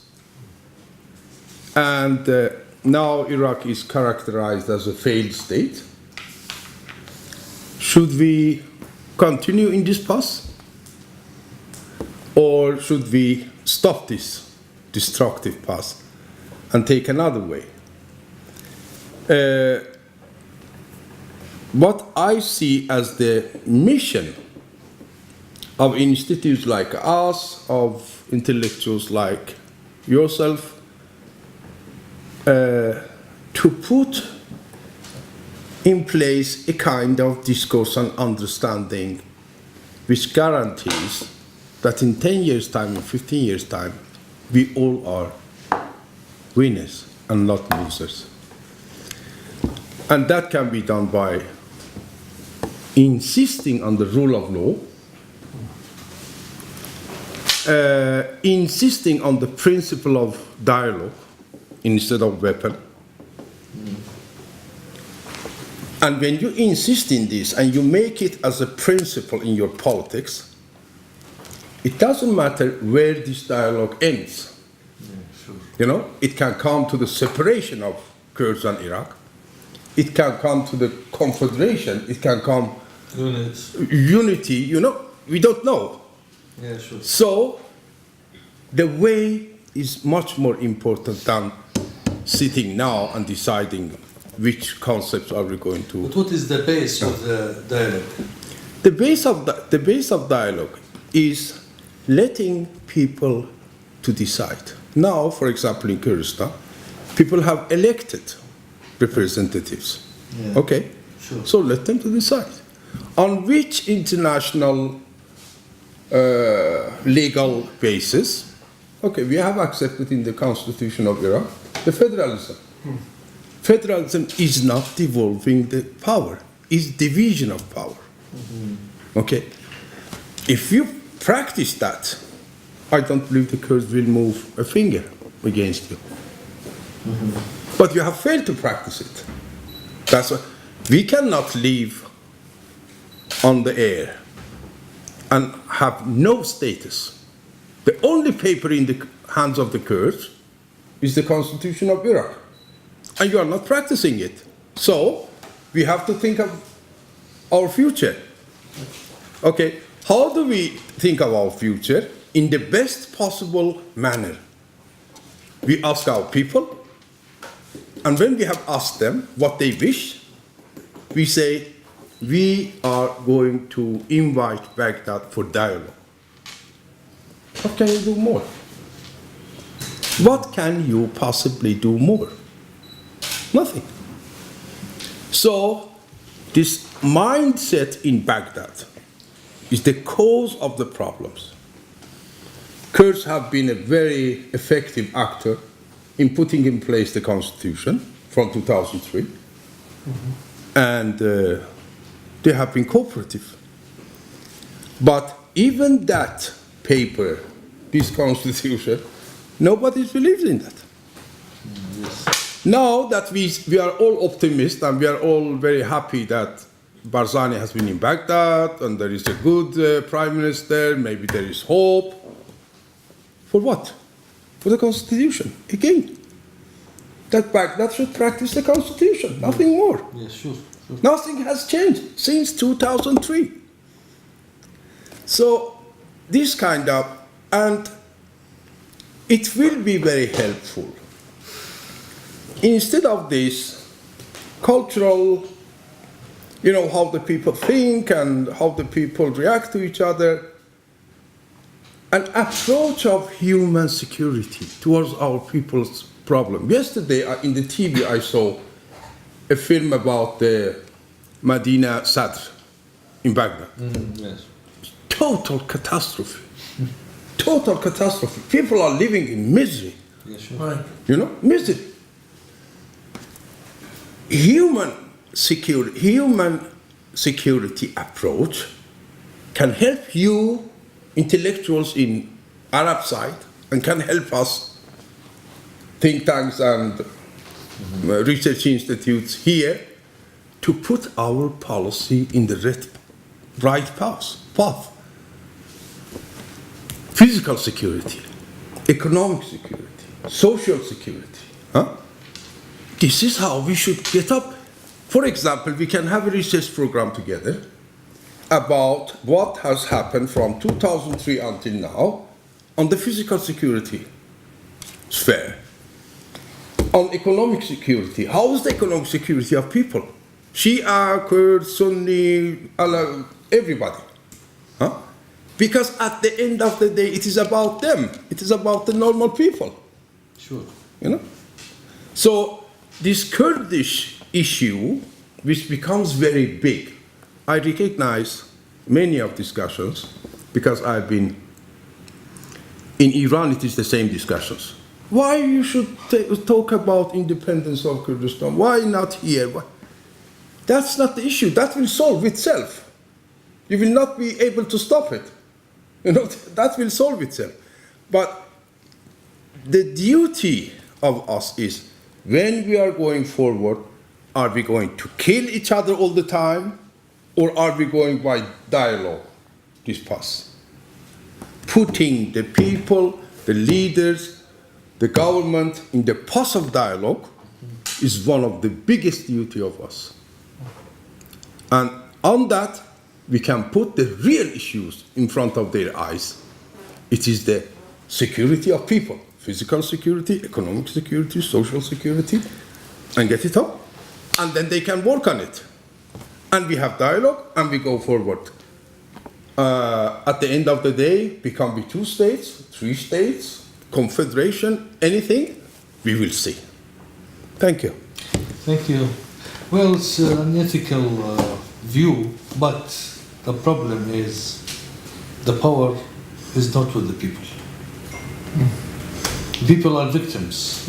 Kurds in the Arab region, Kurdistan region, all the time. The Shiite people. Yeah, sure. So everywhere. 4 million citizenship in Baghdad, in Medina Sadr.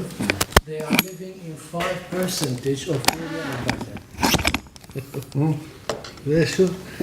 You know the southern of Iraq, it's a Shiite, but the economic situation there is bad than Ramadi and Mosul. Of course, now Hajj al-Sha'bi, when they went to Fallujah and Ramadi, they saw the villas and homes. Oh, you're living here and we're living there, and our homes small and miserable homes. Because not the government didn't give money to Fallujah. I mean, after 2003, but the standard of living is different. The standard itself. And I think all the people are victims of the governments in Iraq. But the point I want to underline is that I don't complain about the normal people of Baghdad or anywhere else, the normal people. Yeah. I don't complain about the politicians and their mindset, because I understand that's what we have. We don't have more than that. I complain about the Nukhba. Well, the problem is the Nukhba. election. The elite is the problem. The elite is the problem. يبدو الوقت احنا ادركنا الوقت.